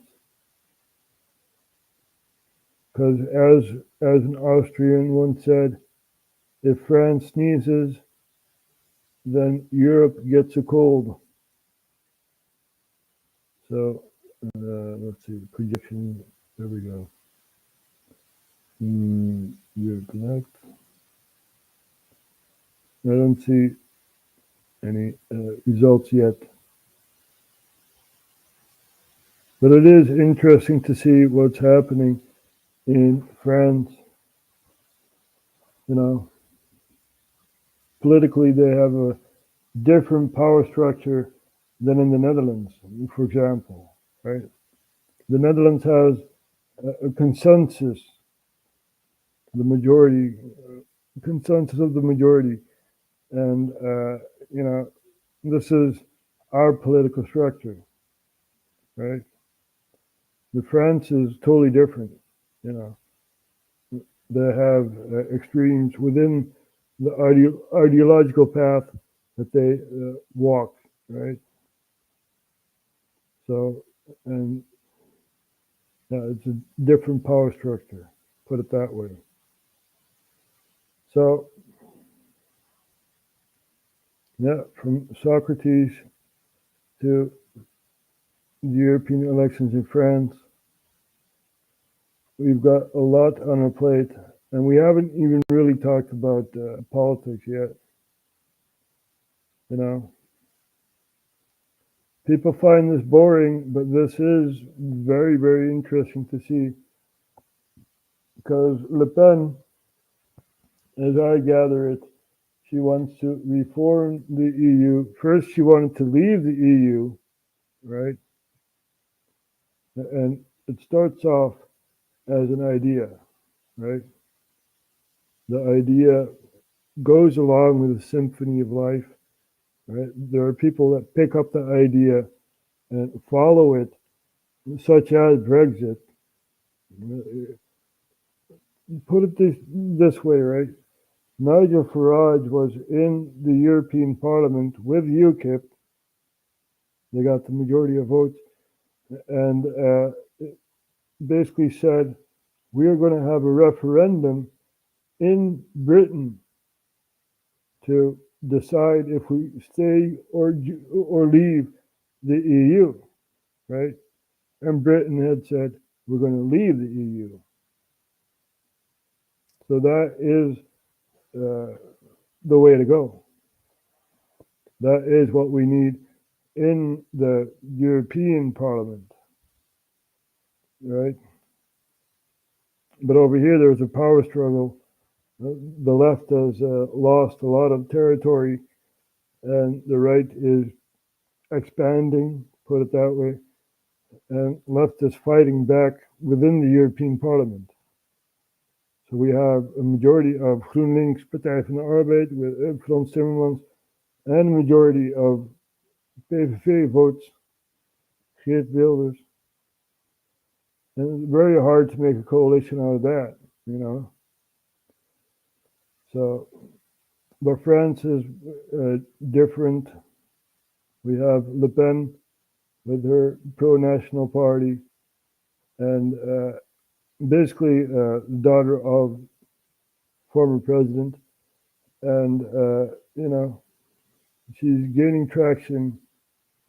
But first she said, we're going to leave the EU, we're going to go back to the franc, such as Geert Wilders had said, right? Geert Wilders was like, we need an exit, we need the guilder back, we need to get out of the EU. Now he's in the position of power with the PVV, and not even as prime minister. No, we got Dick Schoof for that. We got a deep state agent for that. But Geert Wilders wants to have more influence in the EU Parliament, right? So he's going to focus his attention on that instead of the Netherlands. So, and, you know, the centralization of power is very, very bad. You don't want that. History has taught us that the centralization of power leads to war, right? We don't want war. We want peace. We have the technology and the know-how to achieve peace. But we don't do that. No. We need an enemy, right? The enemy is there, or there, or there, or there. You know, North Korea is also a paranoid state, right? They see enemies everywhere. And they also see their own population as enemies, you know. So what is a government when the government does not work for you, right? You tell me that. Isn't that a dictatorship? Let's see what Chris has to say. Just checking in to see what's happening. Well, we're questioning the so-called democracy within the EU, right? We live in a dictatorship, centralization of power. Historically, it's always been bad. Ursula is also gaining traction. According to our political analyst, Evert, and Austria is also going towards the right, which is what we predicted on RHTVLive months ago. Maanden geleden hebben we dit al voorspeld. We hebben het ook zo'n beetje voorspeld in Nederland. Maanden geleden hebben we het hierover gehad. Ja, en ja, weer gelijk. Dat komt omdat je vooruit kijkt. We need a visionary. You see, I'm right again. You know, I'm right again. You'll see in France that Le Pen has majority of votes. You know, because you have the yellow vests and other groups that are against Macron and his left establishment. You know, they're sick of Macron, and Macron démission is what's been heard ever since 2018, right? So the French are still pissed off at their so-called president. And, you know, Le Pen is going to win the European elections. Yeah, that's our prediction. Tomorrow there's another day and the results are in, and we can certainly say that there's a new wind within Europe, right?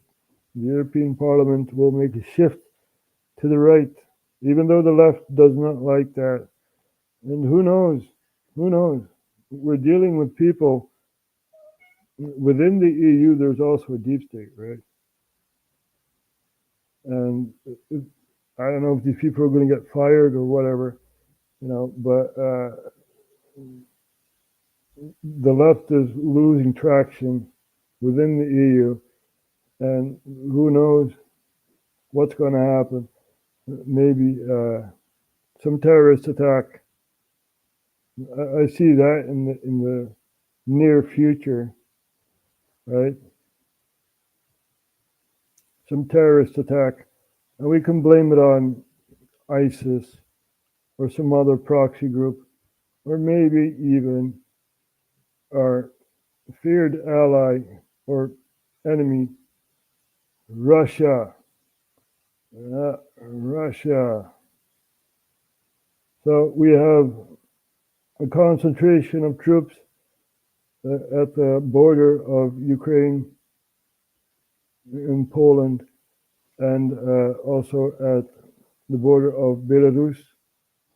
So who knows what's going to go on, right? But Ukraine needs more troops. That is pretty obvious.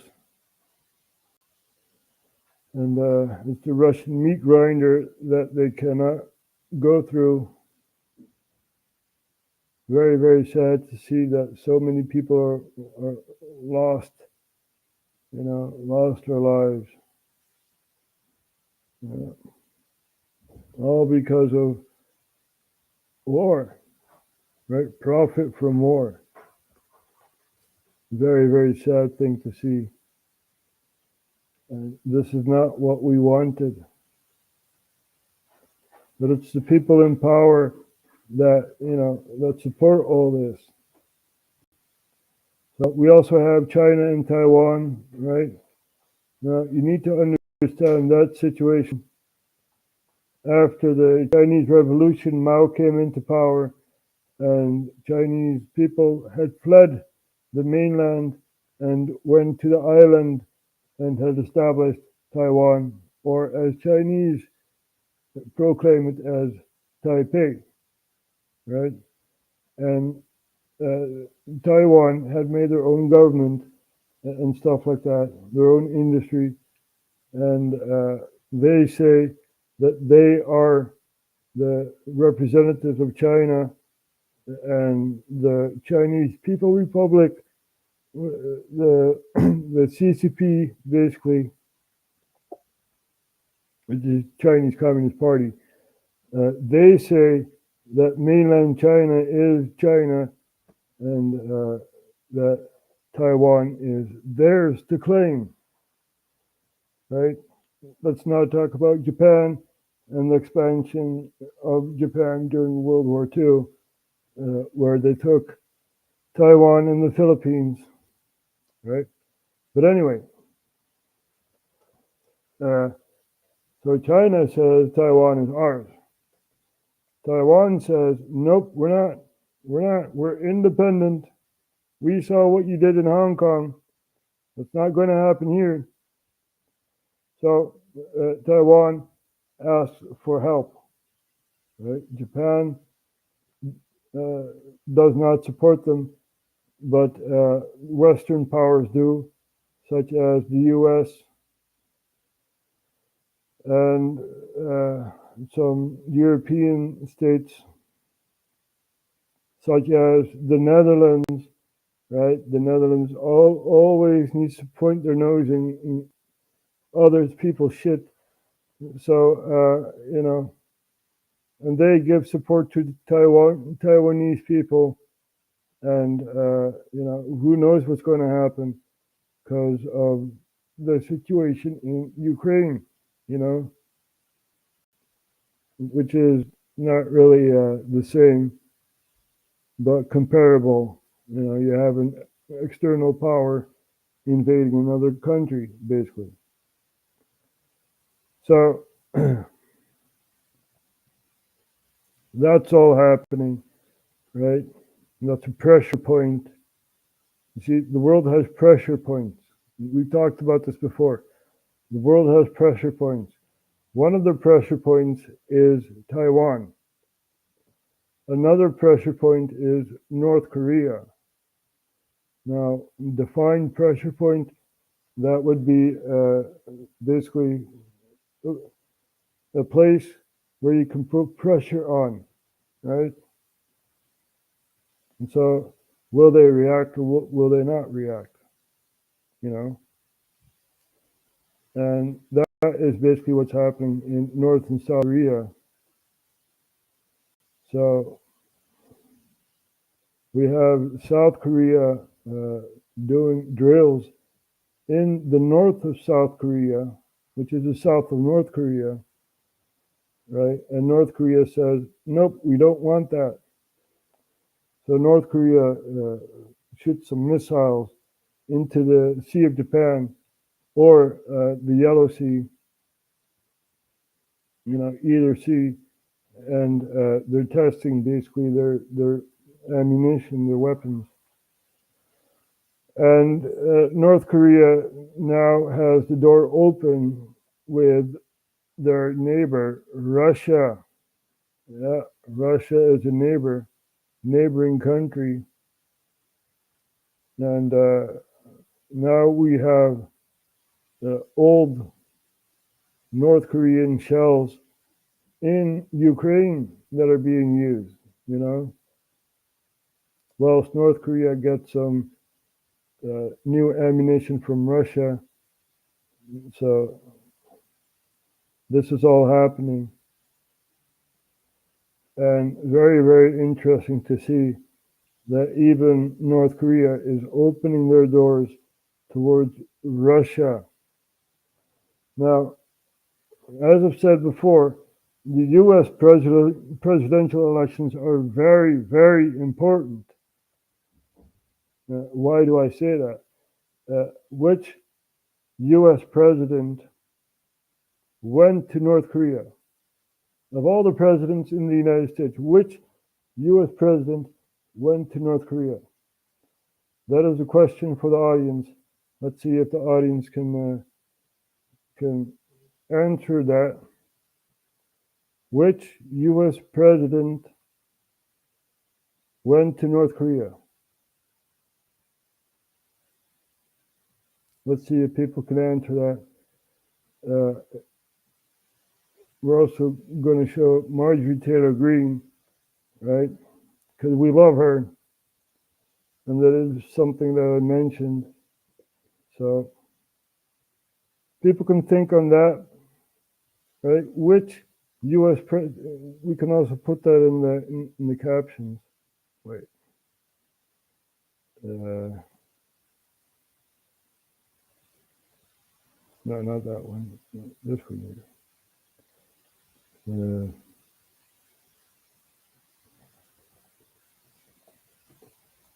Whilst we look at Marjorie Taylor Greene,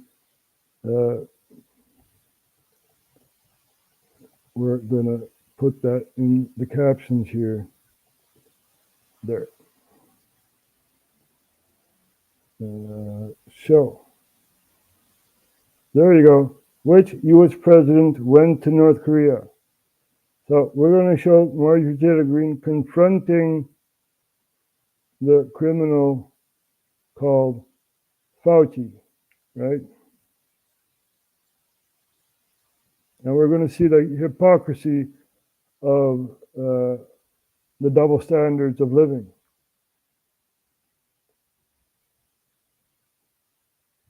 Thank you, Mr. Chairman.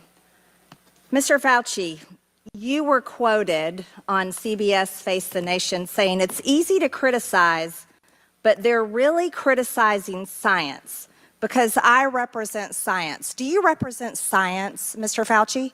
I am a scientist who uses the scientific method to gain information. Yes, you said you represent science. Do you represent science, Mr. Fauci? Yes or no? Yes or no? No, that's not a yes or no Yes, answer. it's a yes or no. I don't think it is. Okay, well, we'll take that as a you don't know what you represent. Oh, But this, as director of the NIH, you did sign off on these so-called scientific experiments. And as a dog lover, I want to tell you this is disgusting and evil, what you signed off on, and these experiments that happened to beagles paid for by the American taxpayer. And I want you to know Americans don't pay their taxes for animals to be tortured like this. So the type of science that you are representing, Mr. Fauci, is abhorrent, and it needs to stop. Mr. Fauci, you also represent the type of science where you confess that you made up the COVID rules, including I didn't hear what you 6 said. feet social distancing and masking of children. I never said I made anything up. You admitted that you made it up. You I made it didn't up say as you went. I made it up. So are you saying this is fake news, Mr. Fauci? I didn't say I made anything up. What did you say? I said that it is not based in science and it just appeared. But this is science. What do dogs have to do with anything that we're talking about today? These are scientific experiments. This is what you signed off on. But you also told... You guys remember the gain of function research, right? They changed the term of gain of function research. So when he's confronted about that, you know, it's like, what? Huh? I don't know what you're talking about. So the question has been answered by our esteemed guest, Roy de Liefste, who says Trump, yes, Trump visited North Korea. Yep. And Robespierre also said, Mr. T. I don't know if he defines that as that guy with the weird haircut, you know, Mr. T, or Mr. Trump. So if they really ever want peace, why don't we give them what they want? This would be the question I ask all. Well, you see, we're not free. We have the invisible chain of government upon us, you know, who's telling us how to live, right? So we're going to see the double standards here, because Marjorie Taylor Greene is going to show what Fauci and others have done, whilst everyone needed to stay at home and stuff like that. The American people, they had to distance by 6 feet. They had to wear masks. But let's also talk a little bit further about the type of science that you represent. NIH scientists made $710 million in royalties from drug makers, a fact that's been hidden. Let's talk about the fact about, is it right for scientists and doctors getting paid by the American people, government taxpayer paychecks, to get patents where they're paid millions and hundreds of millions of dollars in royalty fees, especially when the NIH and these government agencies, most powerful agencies in our country, are recommending medical suggestions and advice and making up guidelines like 6 feet distancing and masking of children. Do you think that's appropriate? Do the American people deserve to be abused like that, Mr. Fauci? Because you're not doctor, you're Mr. Fauci in my few minutes. No, I don't need your answer. I want to talk about this right here. Mr. Chairman, objection. I reclaim my time. I reclaim my time, Mr. Raskin. Gentlelady will suspend. Mr. Chairman, Point of order. just in terms of the rules of decorum, are we allowed to deny that a doctor is a doctor just because we don't want him to be a doctor? Yes, you are. Right? The rules of decorum are you're an objective person, right? Doesn't really matter what you do. You're an objective person, and you're supposed to give objective advice. Now, that is not what happened. We have the NIH, right, admitting that they were doing gain-of-function research. Now, as a background, I've shown you Event 201, right? The synthetic virus and stuff like that, and pandemic. So we're going to take a look at the NIH that admits, right? They admit that they were doing gain-of-function research. But as I said before, the terminology was, transformed into something else. So the National Institute of Health has acknowledged that it funded gain-of-function research on the bat coronaviruses at the Wuhan Institute of Virology in China, which means that there was a lab leak, right? We were right all along. So it was not some Chinese guy who farted at the market and stuff, what the media, says basically. But it came from a lab, right? So, there's so much going on. But we're going to look at the hypocrisy, right? Because you're not allowed to say that person is not a doctor. Blah, blah, blah, blah, blah, blah. So, it's all basically bullshit for a few minutes. Until we have this here.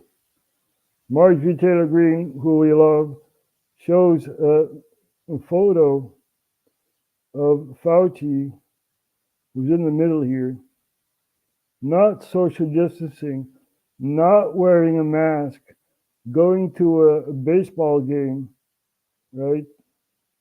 Which the public was not allowed to watch. And he belongs in Gentlelady prison. will suspend. The gentlelady should recognize the doctor as a doctor. Thank you. Mr. Chairman, is this what we have become? Is this what we have devolved into? Is this what we have devolved into? You have devolved into a republic that it's eating itself, right? That's what you have devolved into. It's eating itself. We have Joe Biden, right, 5 months before the election saying, oh, we got to do something about the border. It's pretty obvious that it's just a campaign stunt, He basically neglected the border all the time. And now there's presidential elections coming up. And Joe suddenly wakes up and didn't crap his pants yet. And said, oh, we got to do something about the border, man. Yeah, you ain't black if you don't vote for me. No decorum. You know what? We can do that hearing about the poor men that were injected with syphilis, because I support you in that. That's horrific. Yeah, the syphilis experiment, right? The Tuskegee experiment. We have dark-skinned people, put it that way, politically correct, dark-skinned people that were injected with syphilis without their knowledge, right? This is what government does. And this government that does things like that to Americans doesn't have decorum to the American people. Mr. Chairman, The gentleman is out of point of regular order, please. The gentleman is out of order. Decorum. I recognize the point of order. Go ahead with your point of order. You got it. No, I mean, I was going to say what Representative Raskin said. It's completely unacceptable to be able to deny Dr. Fauci, who's here, a respected member of the medical community, his title. And that's. He's not respected by me or the American population, who's still pissed off at him because, you know, you guys were locked up whilst, you know, Nancy Pelosi could do her hair at a hair salon. You know, it's insanity. That's actually a personal attack on his character. I have instructed her. He's not respected. And I've instructed her to address him as doctor. I'm not addressing him as doctor. Let's talk about this. I'm reclaiming my time. I'm reclaiming my time. Words get taken down. I'm reclaiming my time. Second that. Point of order. Suspend. A member can only move to have words. I'm sorry. The issues we are debating are important ones that members feel deeply about. And while vigorous disagreement is part of the legislative process, as I said at the beginning, members are reminded that we must adhere to established standards in debate. This is a reminder that it is violations in the rules of this committee.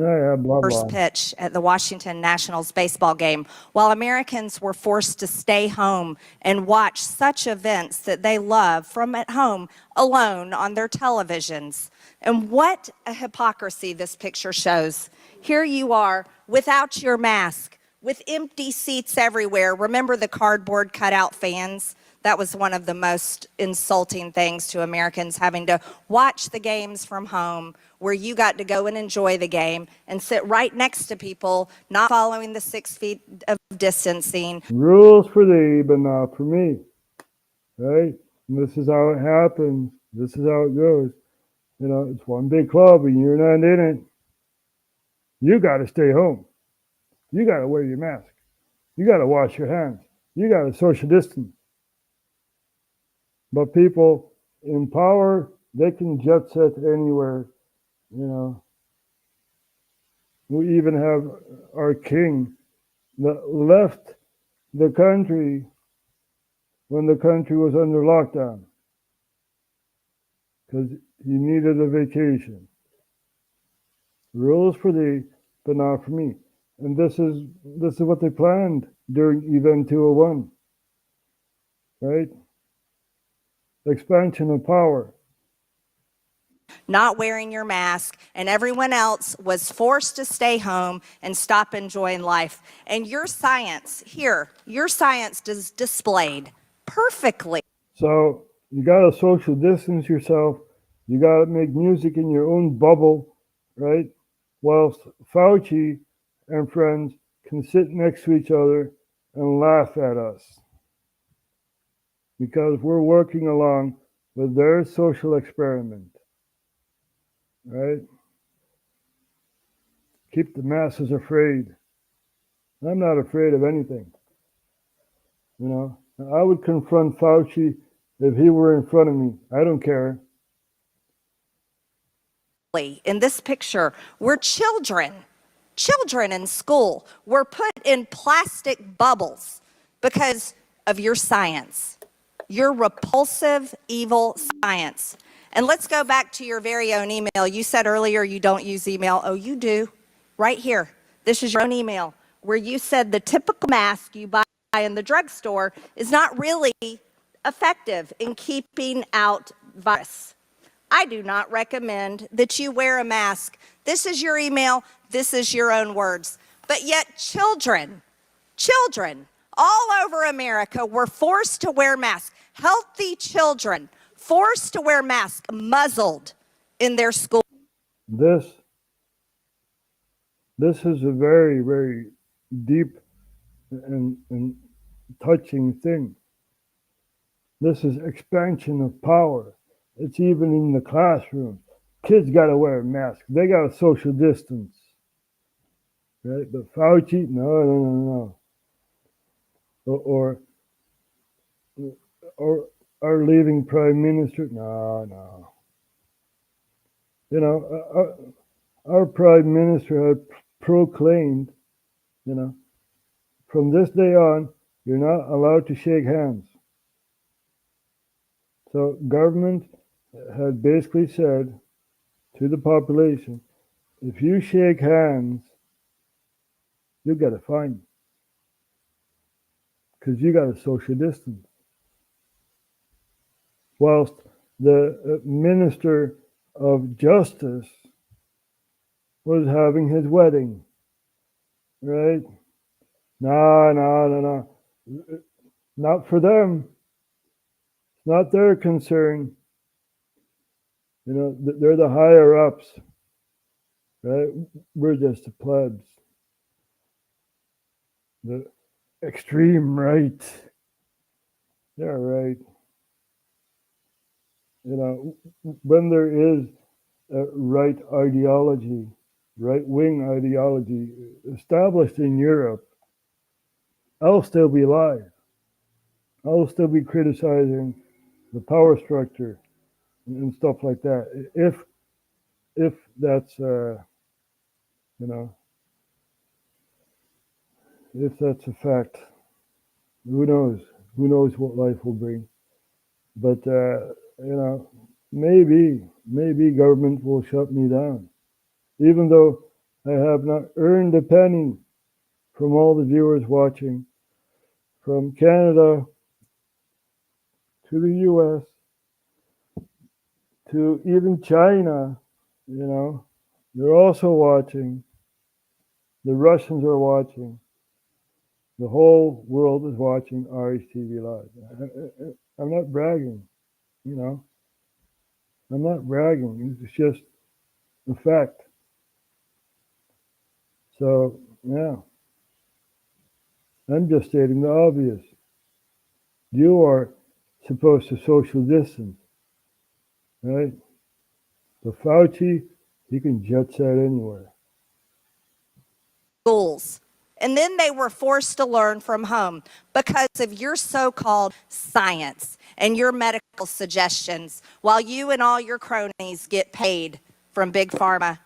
You know that what this committee should be doing? We should be recommending you to be prosecuted. We should be writing a criminal referral because you should be prosecuted for crimes against humanity. There you go. You belong in jail. Not her, but Fauci. He belongs in jail. Belong in prison, Dr. Fauci. Mr. Chairman, I have another point of order. I have another point of order. You're not allowed to say that to Dr. Fauci. Dr. Fauci's our God. Screw you, Dr. Fauci. You traumatized not only the American population, but also the Dutch population. Thank you very much. Right? Globalist traitor that you are. You know, the National Institute of Health, I've shown it, right? I've shown it. National Institute of Health does gain of function research, some bat virus in Wuhan, China, that breaks out.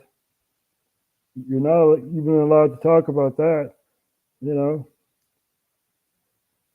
But time has passed, and hopefully I won't get banned or whatever by showing this. But yeah, this has all been happening, man. What a weird world that I live in, right? This is not what I want. I don't want some doctor saying, you got to wear a mask.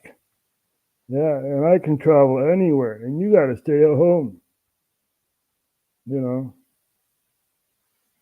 it's really concerning that people just cooperate with this. You know, what I love about Canada, right? The Canadian truckers stood up against their dictatorial government, right? The Canadian truckers were proud Canadians that said, it's enough, man. It's enough. Trudeau, you got to go. And Trudeau was pooping his pants and freezing bank accounts and stuff like that, you know, and saying, this is what a democracy does. No, it's not. No, it's not. I'll show you. what democracy is, right? We started off with Plato, and we're also going to show Socrates, right?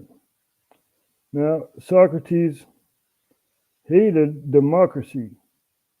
Now, why is that? We're going to show this here.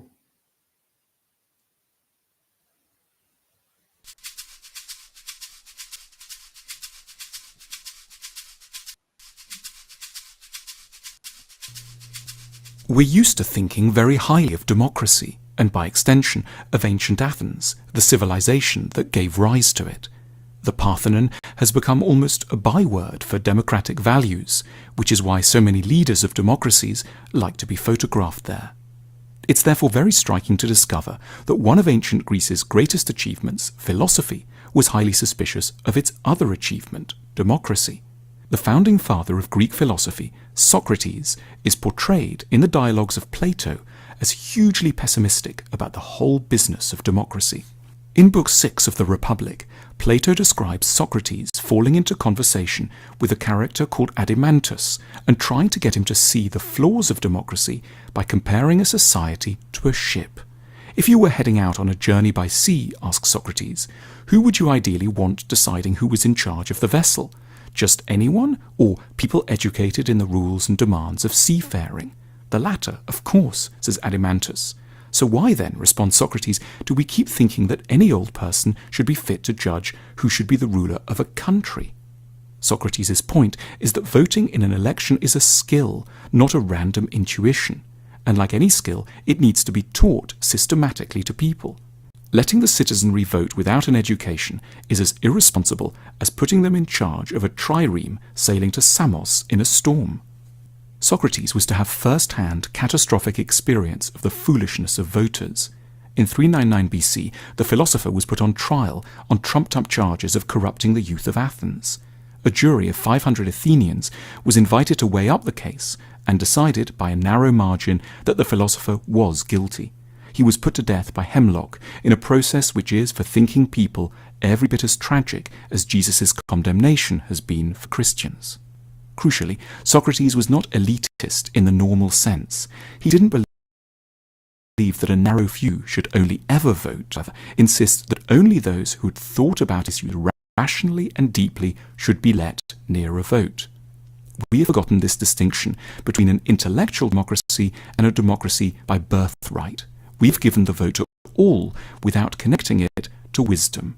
And Socrates knew exactly where that would lead, to a system the Greeks feared above all, demagoguery.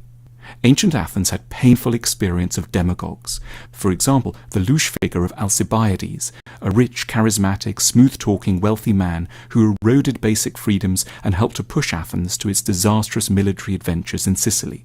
Socrates knew how easily people seeking election could exploit our desire for easy answers.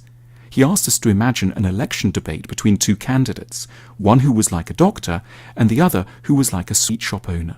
The sweet shop owner would say of his rival, "Look, this person here has worked many evils on you. He hurts you, gives you bitter potions, and tells you not to eat and drink whatever you like. He'll never serve you feasts of many and varied pleasant things like I will." Socrates asks us to consider the audience's response. Do you think the doctor would be able to reply effectively? The true answer, "I cause you trouble and go against your desires in order to help you," would cause an uproar among the voters, don't you think? We have forgotten all. Who would you vote for? The candy salesman, right? Or the doctor? Who would you vote for? Now, looking at Canadian politics, right?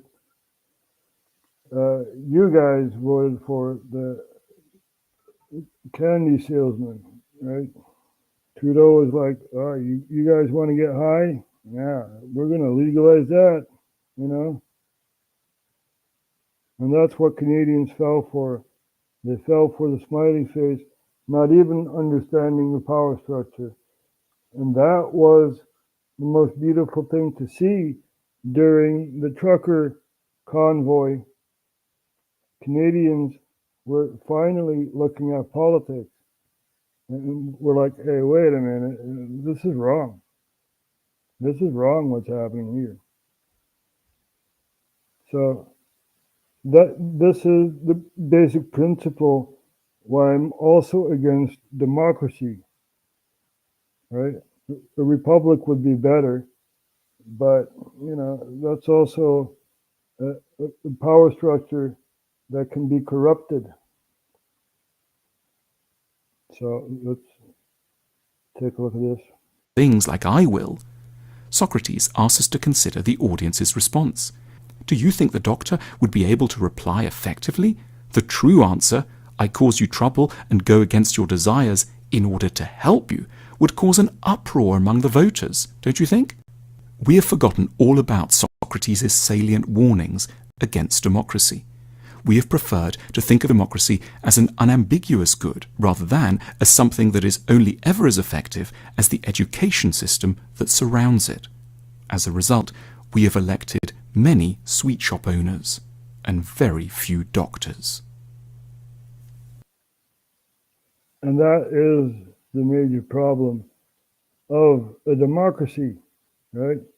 We have people in power not even having the knowledge of handling the power, right? You got some stuck-up bureaucrat who no one ever voted upon in the Netherlands getting the highest seat of power as prime minister, This is how it works, right? And I'm not really for that. That's not democracy. That's not a direct democracy. It's not even a representative democracy, right? You have to represent something to get a vote. The Dutch population does not know who Dick Schoof is, right? Now they do, right? It was presented, this is going to be the new prime minister, and all the Netherlands was Googling Dick Schoof. So, the power is up to us. But, yeah, we need to steer a certain direction, right? And it's hard. It's very hard to do. I see Mr. Green Thumb had said something here. I'm so disappointed in Canadians. Most don't want to fight against us. Well, you see, Canadians are scared, basically, of the government. Not only Canadians, Dutch are the same, right? It's the power structure that uses their power against the population. This is not what the population wants, right? We don't want to fight. We don't want conflict. It's them provoking us to fight, right? Plato's Cave, yeah, we've shown that. And we're trying to awaken the people. Socrates was correct that democracy is a bad idea. It's a power structure, right? It's an ancient power structure that we still use, and it's corrupted from the core, right? The path of good intentions is walked upon by bad people. So it's part of the system they set up. Left and right, it's all to divide people, right? We're not any more different than people in Africa, for example, or Asia. We're human beings. It doesn't matter which color you have or whatever, it's what you do that counts. What do you do for your neighbor? That's what counts, right? Let's see, the strong can never prevail in democracy because they're always robbed. by the state to give to the weak. Yeah,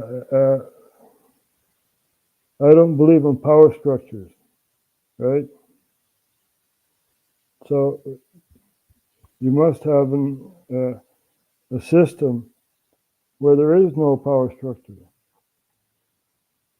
a system of equality, right, within the institutions, within the structure itself, right? No kings or prime minister, or the power structure must be locally, right, small, so you can have influence within that power structure. But now it's all centralized, it's very big. The states and governments are colliding within the EU and stuff like that. So, it's too big. But yeah, for many people, it's hard to understand because politics is boring to most people, right? You have to understand the fundamentals of politics.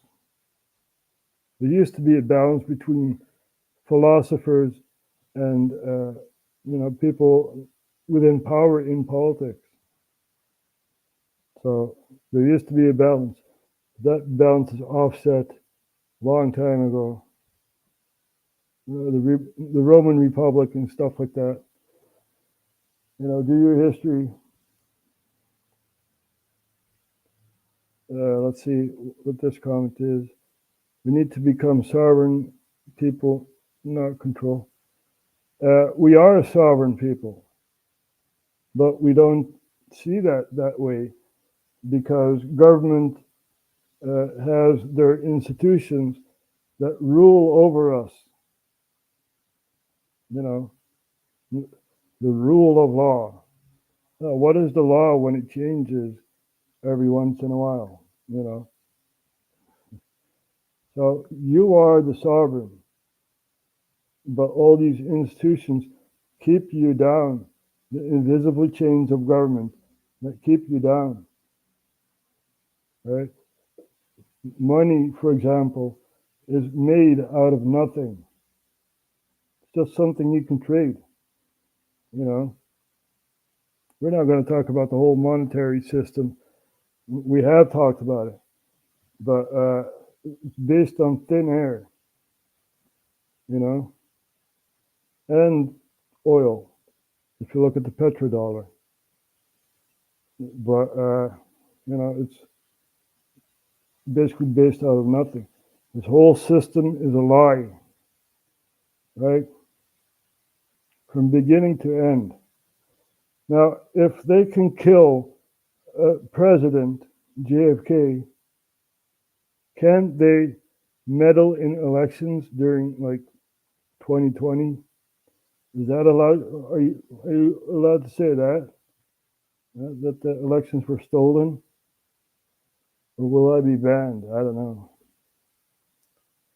So, let's see what Mr. Green Thumb has to say. Quebec City was on the right track, but for the wrong reason. Yeah, you see, people vote for other people. They're like representatives, but they don't follow what the people want them to do, right? They follow their own interest and, other interests than the population wants. Look at AOC, for example. Alexandria Ocasio-Cortez, who's supposed to be representative of New York, some district in New York, and she doesn't even have an apartment there. She doesn't even live there, if she does, So it's basically power. People want power over other people. And that corrupts, The whole power structure is one big corrupt power structure. We don't know half of it. What about Epstein, right? What were the secrets that Epstein had? We still don't know. Nope, it's gone, evaporated. We got Ghislaine Maxwell in prison. Yeah, she's not going to talk. So what really happened on Epstein's Island? It's still one big question mark. And, you know, people tend to forget. But we don't. At RHTVLive, we don't forget. We remember. We remember what's going on. We know the reality. A king is another word for sovereign. Well, a king is the representative of the sovereign, right? It's not a sovereign. The state says you represent the state as a king, right? So the state proclaims that they're sovereign, but they're not. They're representatives of the sovereign. And people need to understand the functions of democracy and how it really works, right? So it's the state that says you are sovereign, but you're not really sovereign because you're a representative of the sovereign, which is the people. Let's see exactly how we lived before someone came up with a bright idea of having a state.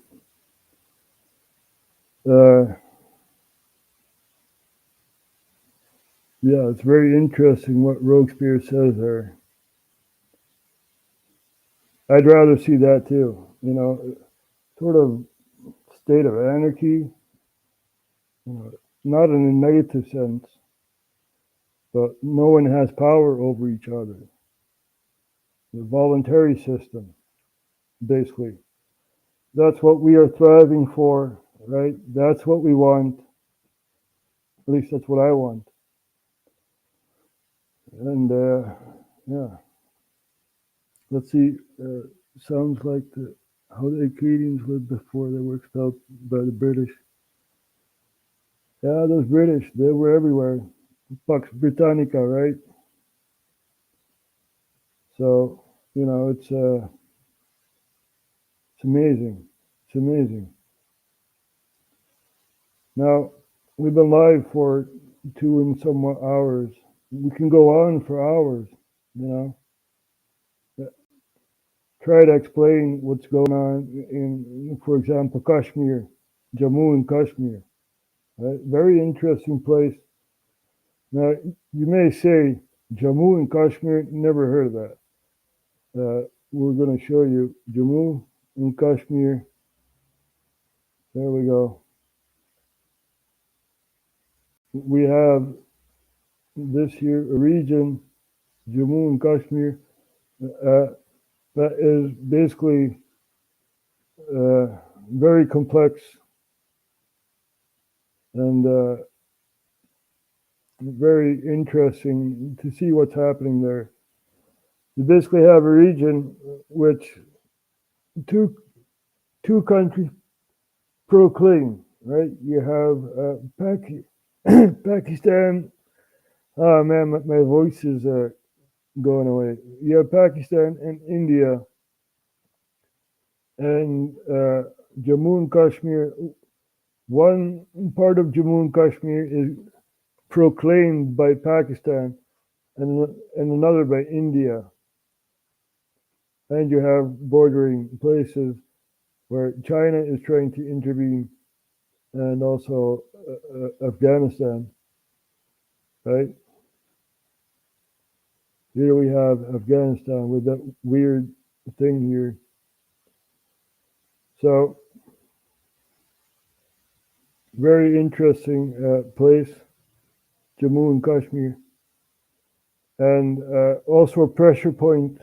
As I've said before, right, the world has pressure points. That's one of the pressure points. And we could do a whole subject on that, right? That's just to show the thin red line. And yeah, very interesting to see what's happening. As I've said before, elections were in Mexico. We have a female president there. Let's see if we can find some images of that. Mexico elections. There.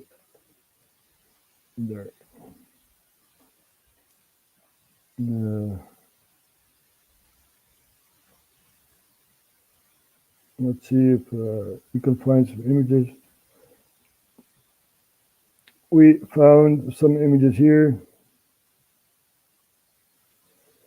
37 assassinated female president elected following deadliest election in Mexico history. So 37 people were assassinated during the election campaign. And very interesting to see what's happening there. This is a prelude to how she got elected, basically.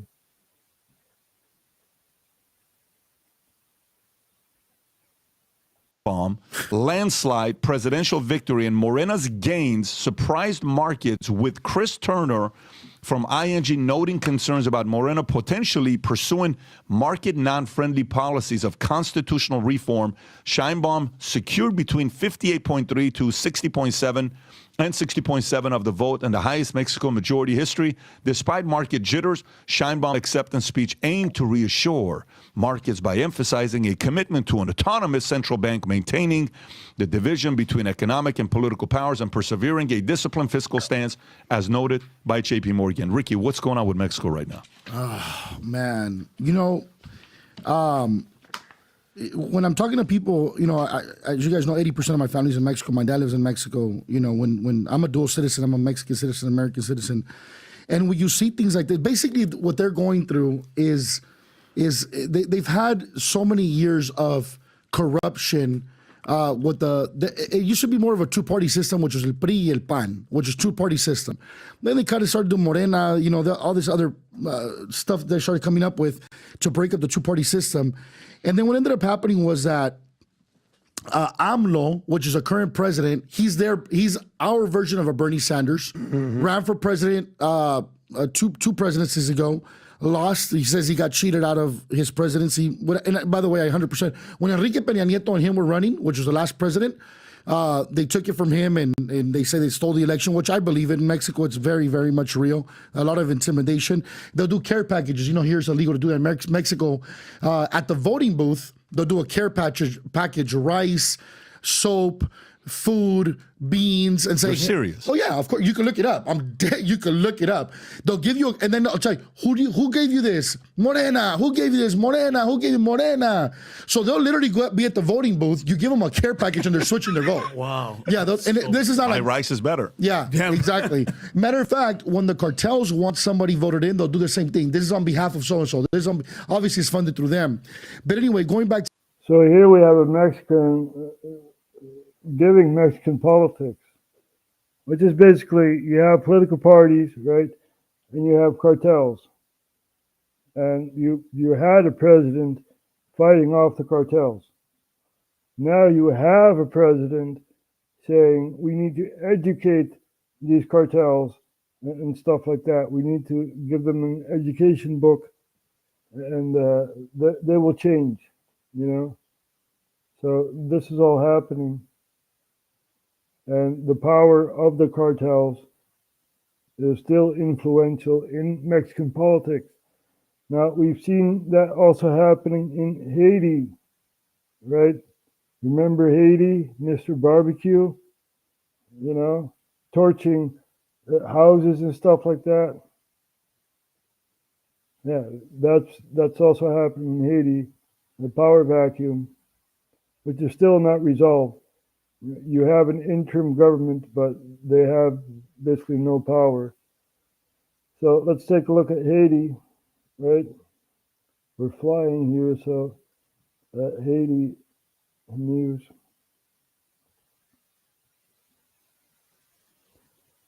So Haiti's new prime minister hospitalized following unknown illness. Yeah, let's take a look at this here. This is 6 hours ago.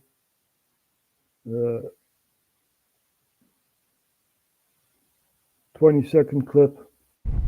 The newly appointed Prime Minister of Haiti is hospitalized following an illness. Gary Connell is being treated for an unknown illness. The 58-year-old was appointed Prime Minister of Haiti at the end of May, serving for less than 2 weeks. Haiti currently does not have a single elected official in power and has been operating with Connell and a presidential council. Well, and the cartels, right?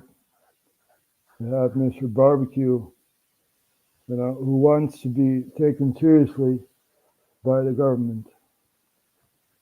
So, and you don't believe me, right? Well, let's see.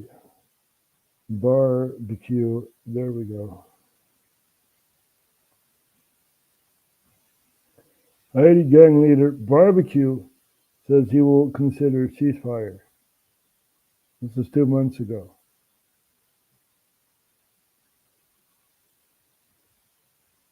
Ok, la classe politique ça qui là, yo pas là pour dialogue.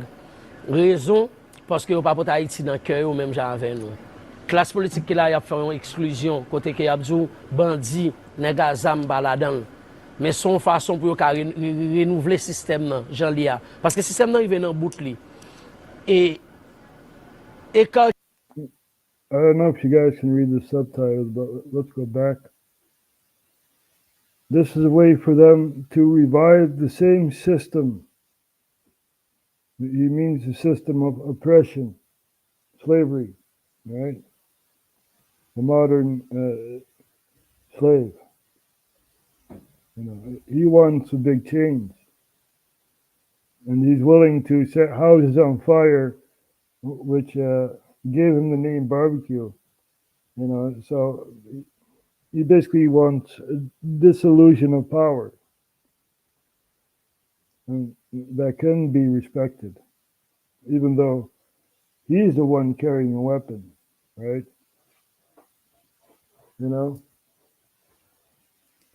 So if he wants dissolution of power and doesn't want power himself, that would be respected. But I think, this is my thinking, right? Knowing the human being, he wants power himself. He wants influence himself, not a dissolution of power. He wants power himself, right? So that is enough to think about, right? We just looked at the world. Let's see what I hate socialism for bringing out the worst of me. I don't want to take other shit for no reason. I'm too rough. Yeah, it's very interesting comment, Mr. Green Thumb. No one wants to be,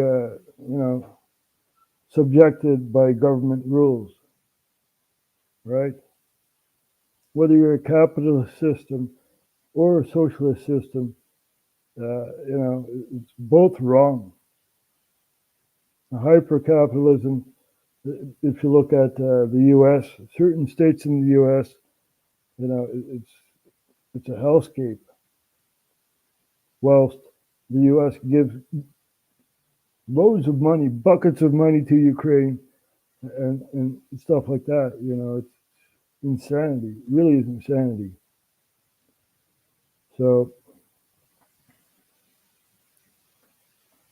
I know I'm correct. I know. And we're doing this for free, right? We're not earning any money. I don't want to be famous or something along those lines. I just want the power structure to change. I want us to understand that this is a system that has had its time. We have exceptional thinkers, right, amongst us. And who knows, maybe there's someone with a new solution instead of democracy or a republic, you know, a new fundament that we can work upon, that we can look forward to, right? Living the day as a musical, basically. Put it that way. So, we've been live for 3 hours. And let's see, what capitalism is supposed to be ownership of property. Well, you see, the state has so much power that they can confiscate your property. Whilst you have nothing to defend yourself with, right? And this is what's happening. I believe it's Bill Gates who's buying up farmland in the U.S., you know, with genetically modified crops and stuff like that, you know. So it's both bad, socialism and capitalism. Above those structures, you have the globalists, right? The Rockefellers and the Rothschilds and those people, you know. Rules for thee, but not for me. They have exceptions. They don't need to pay their taxes and stuff, you know, because they're a Rothschild or a Rockefeller. You know who I am. I don't care who you are. You're a human being. That's how I see you. Right? So, we're going to let the taxpayer sing his concerns with the great rapper Samson, who has a very touching song about how the taxpayer feels.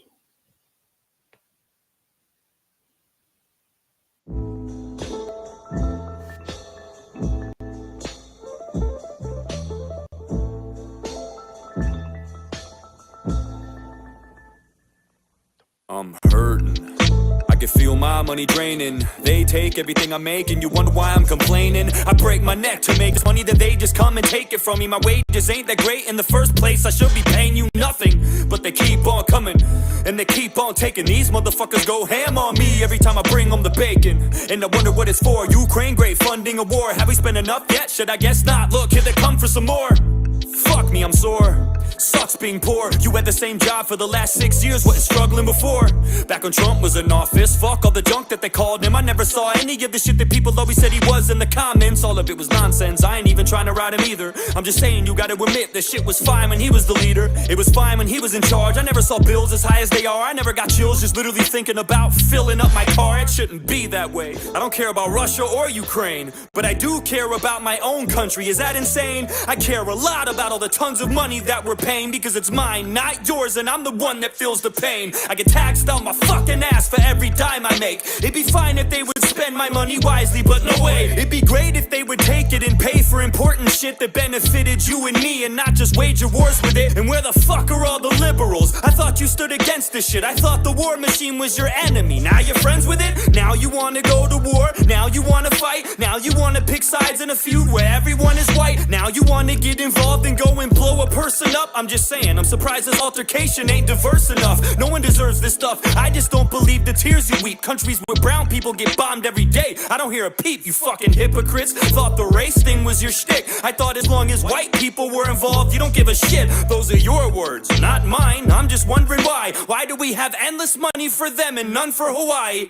Why is it every time Zelensky needs words alone from someone. We're the only ones that give it to them like we owe them something. We got issues of our own here at home that no one's discussing, and they keep growing cause no one in power is gonna do nothing. We're stuck. How the fuck we gonna help somebody else when we can't even reach inside our own pockets to help ourselves? We could allocate that money to our own people in different ways, to clothe and feed and bathe and let them know it'll be okay. We could definitely do that. Don't tell me it's not that simple. People overcomplicate this and make it some fucking riddle like can't just feed everyone, are you insane? You know how much that costs? Way less than we've sent to Ukraine, I know that for sure. You don't have to be a mathematician or a foreign relations expert to figure out that division. You don't have to draw a graph to see it would cost a fraction to solve half of the problems we have and stop them from happening. I'm just saying, what kind of fucking world we living in? So many billions we've given them, when's Europe chipping in? When we gonna start splitting and stirring up the dividends and begin telling other nations it's your turn to lend a hand? Listen, I don't think Ukraine deserves any of this, but I also don't think Zelensky is as great as they said he is. I don't believe the media when they blurt shit on their shows. You'd have to be naive to think this dude's as pure as driven snow. No one is,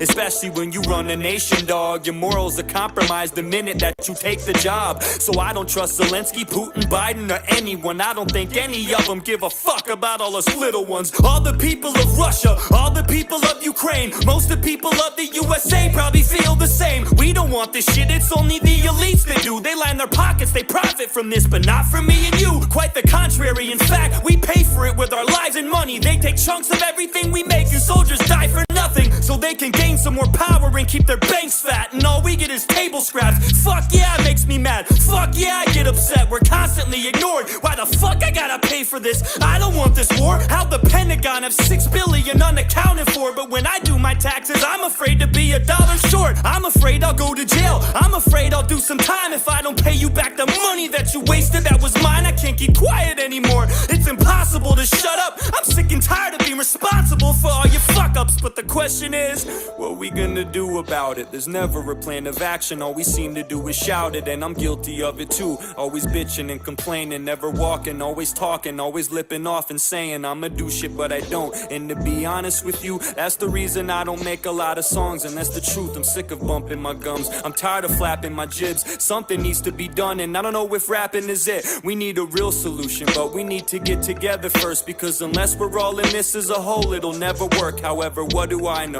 I'm just a moron with a pen, but there's power in numbers, and there's more of us than them. The table is tilted, folks. The game is rigged, and nobody seems to notice. Nobody seems to care.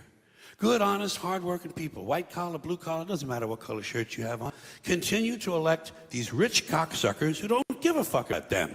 They don't give a fuck about you. They don't give a fuck about you. They don't care about you at all, at all, at all.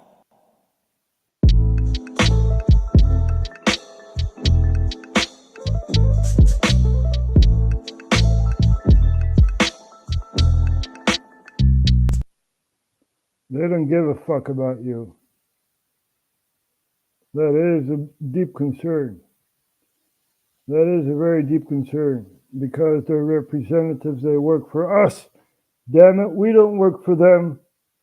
You know, we don't want Nancy Pelosi or whoever is in power, you know, going to some store whilst other stores are closed. You know, we don't want that. That is an abuse of power.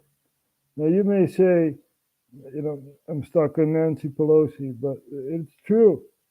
She went to a barber shop, right, and did her hair, you know, without even wearing a mask.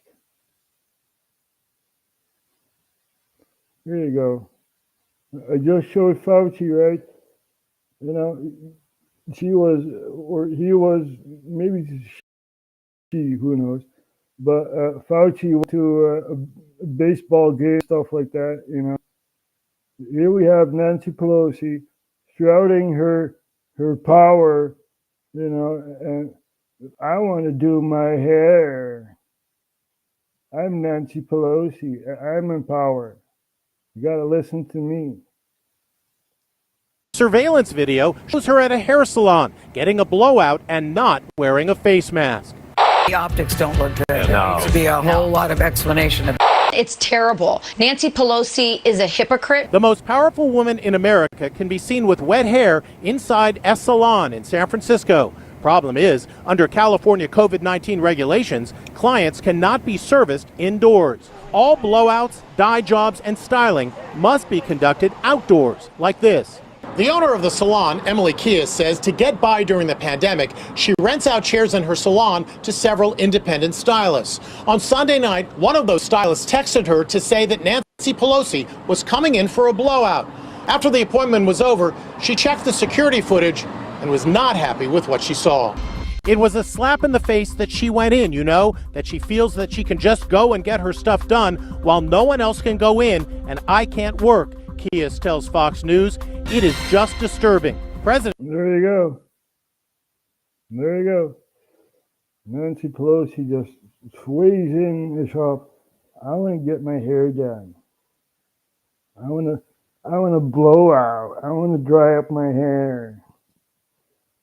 Whilst you have to sit at home, right? Do your own hair, cut your own hair, wash your own hair and stuff like that. No, Nancy Pelosi can't even wash her hair. She's in the seat of power. She wanted Trump gone, so, she orchestrated January 6th. Right? It's easy. It's very easy to see through the veil. Let's close off with another one from The Wizard of Oz, right? Wizard of Oz.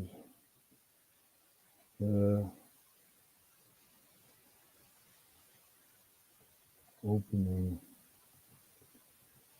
curtain. Oh. There. Pay no attention to that man behind the curtain.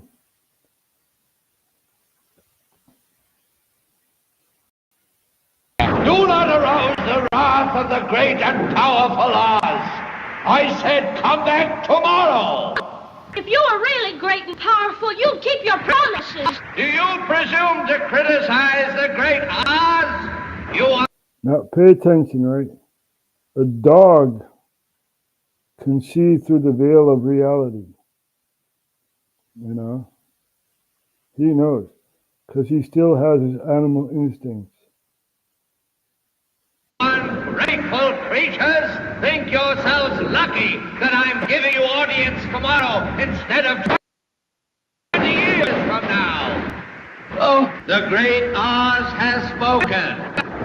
Oh, pay no attention to that man behind the curtain. The great Oz has spoken! Who are you? Oh, I am the great and powerful Wizard of Oz. There you go. The man behind the curtain. And we see through the veil.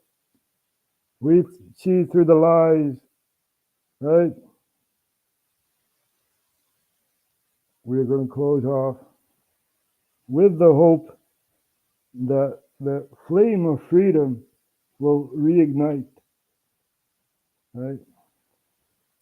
Hope for better days. I'll see you guys next time. Don't forget to subscribe and give a like. Thanks for watching. We'll see each other next time.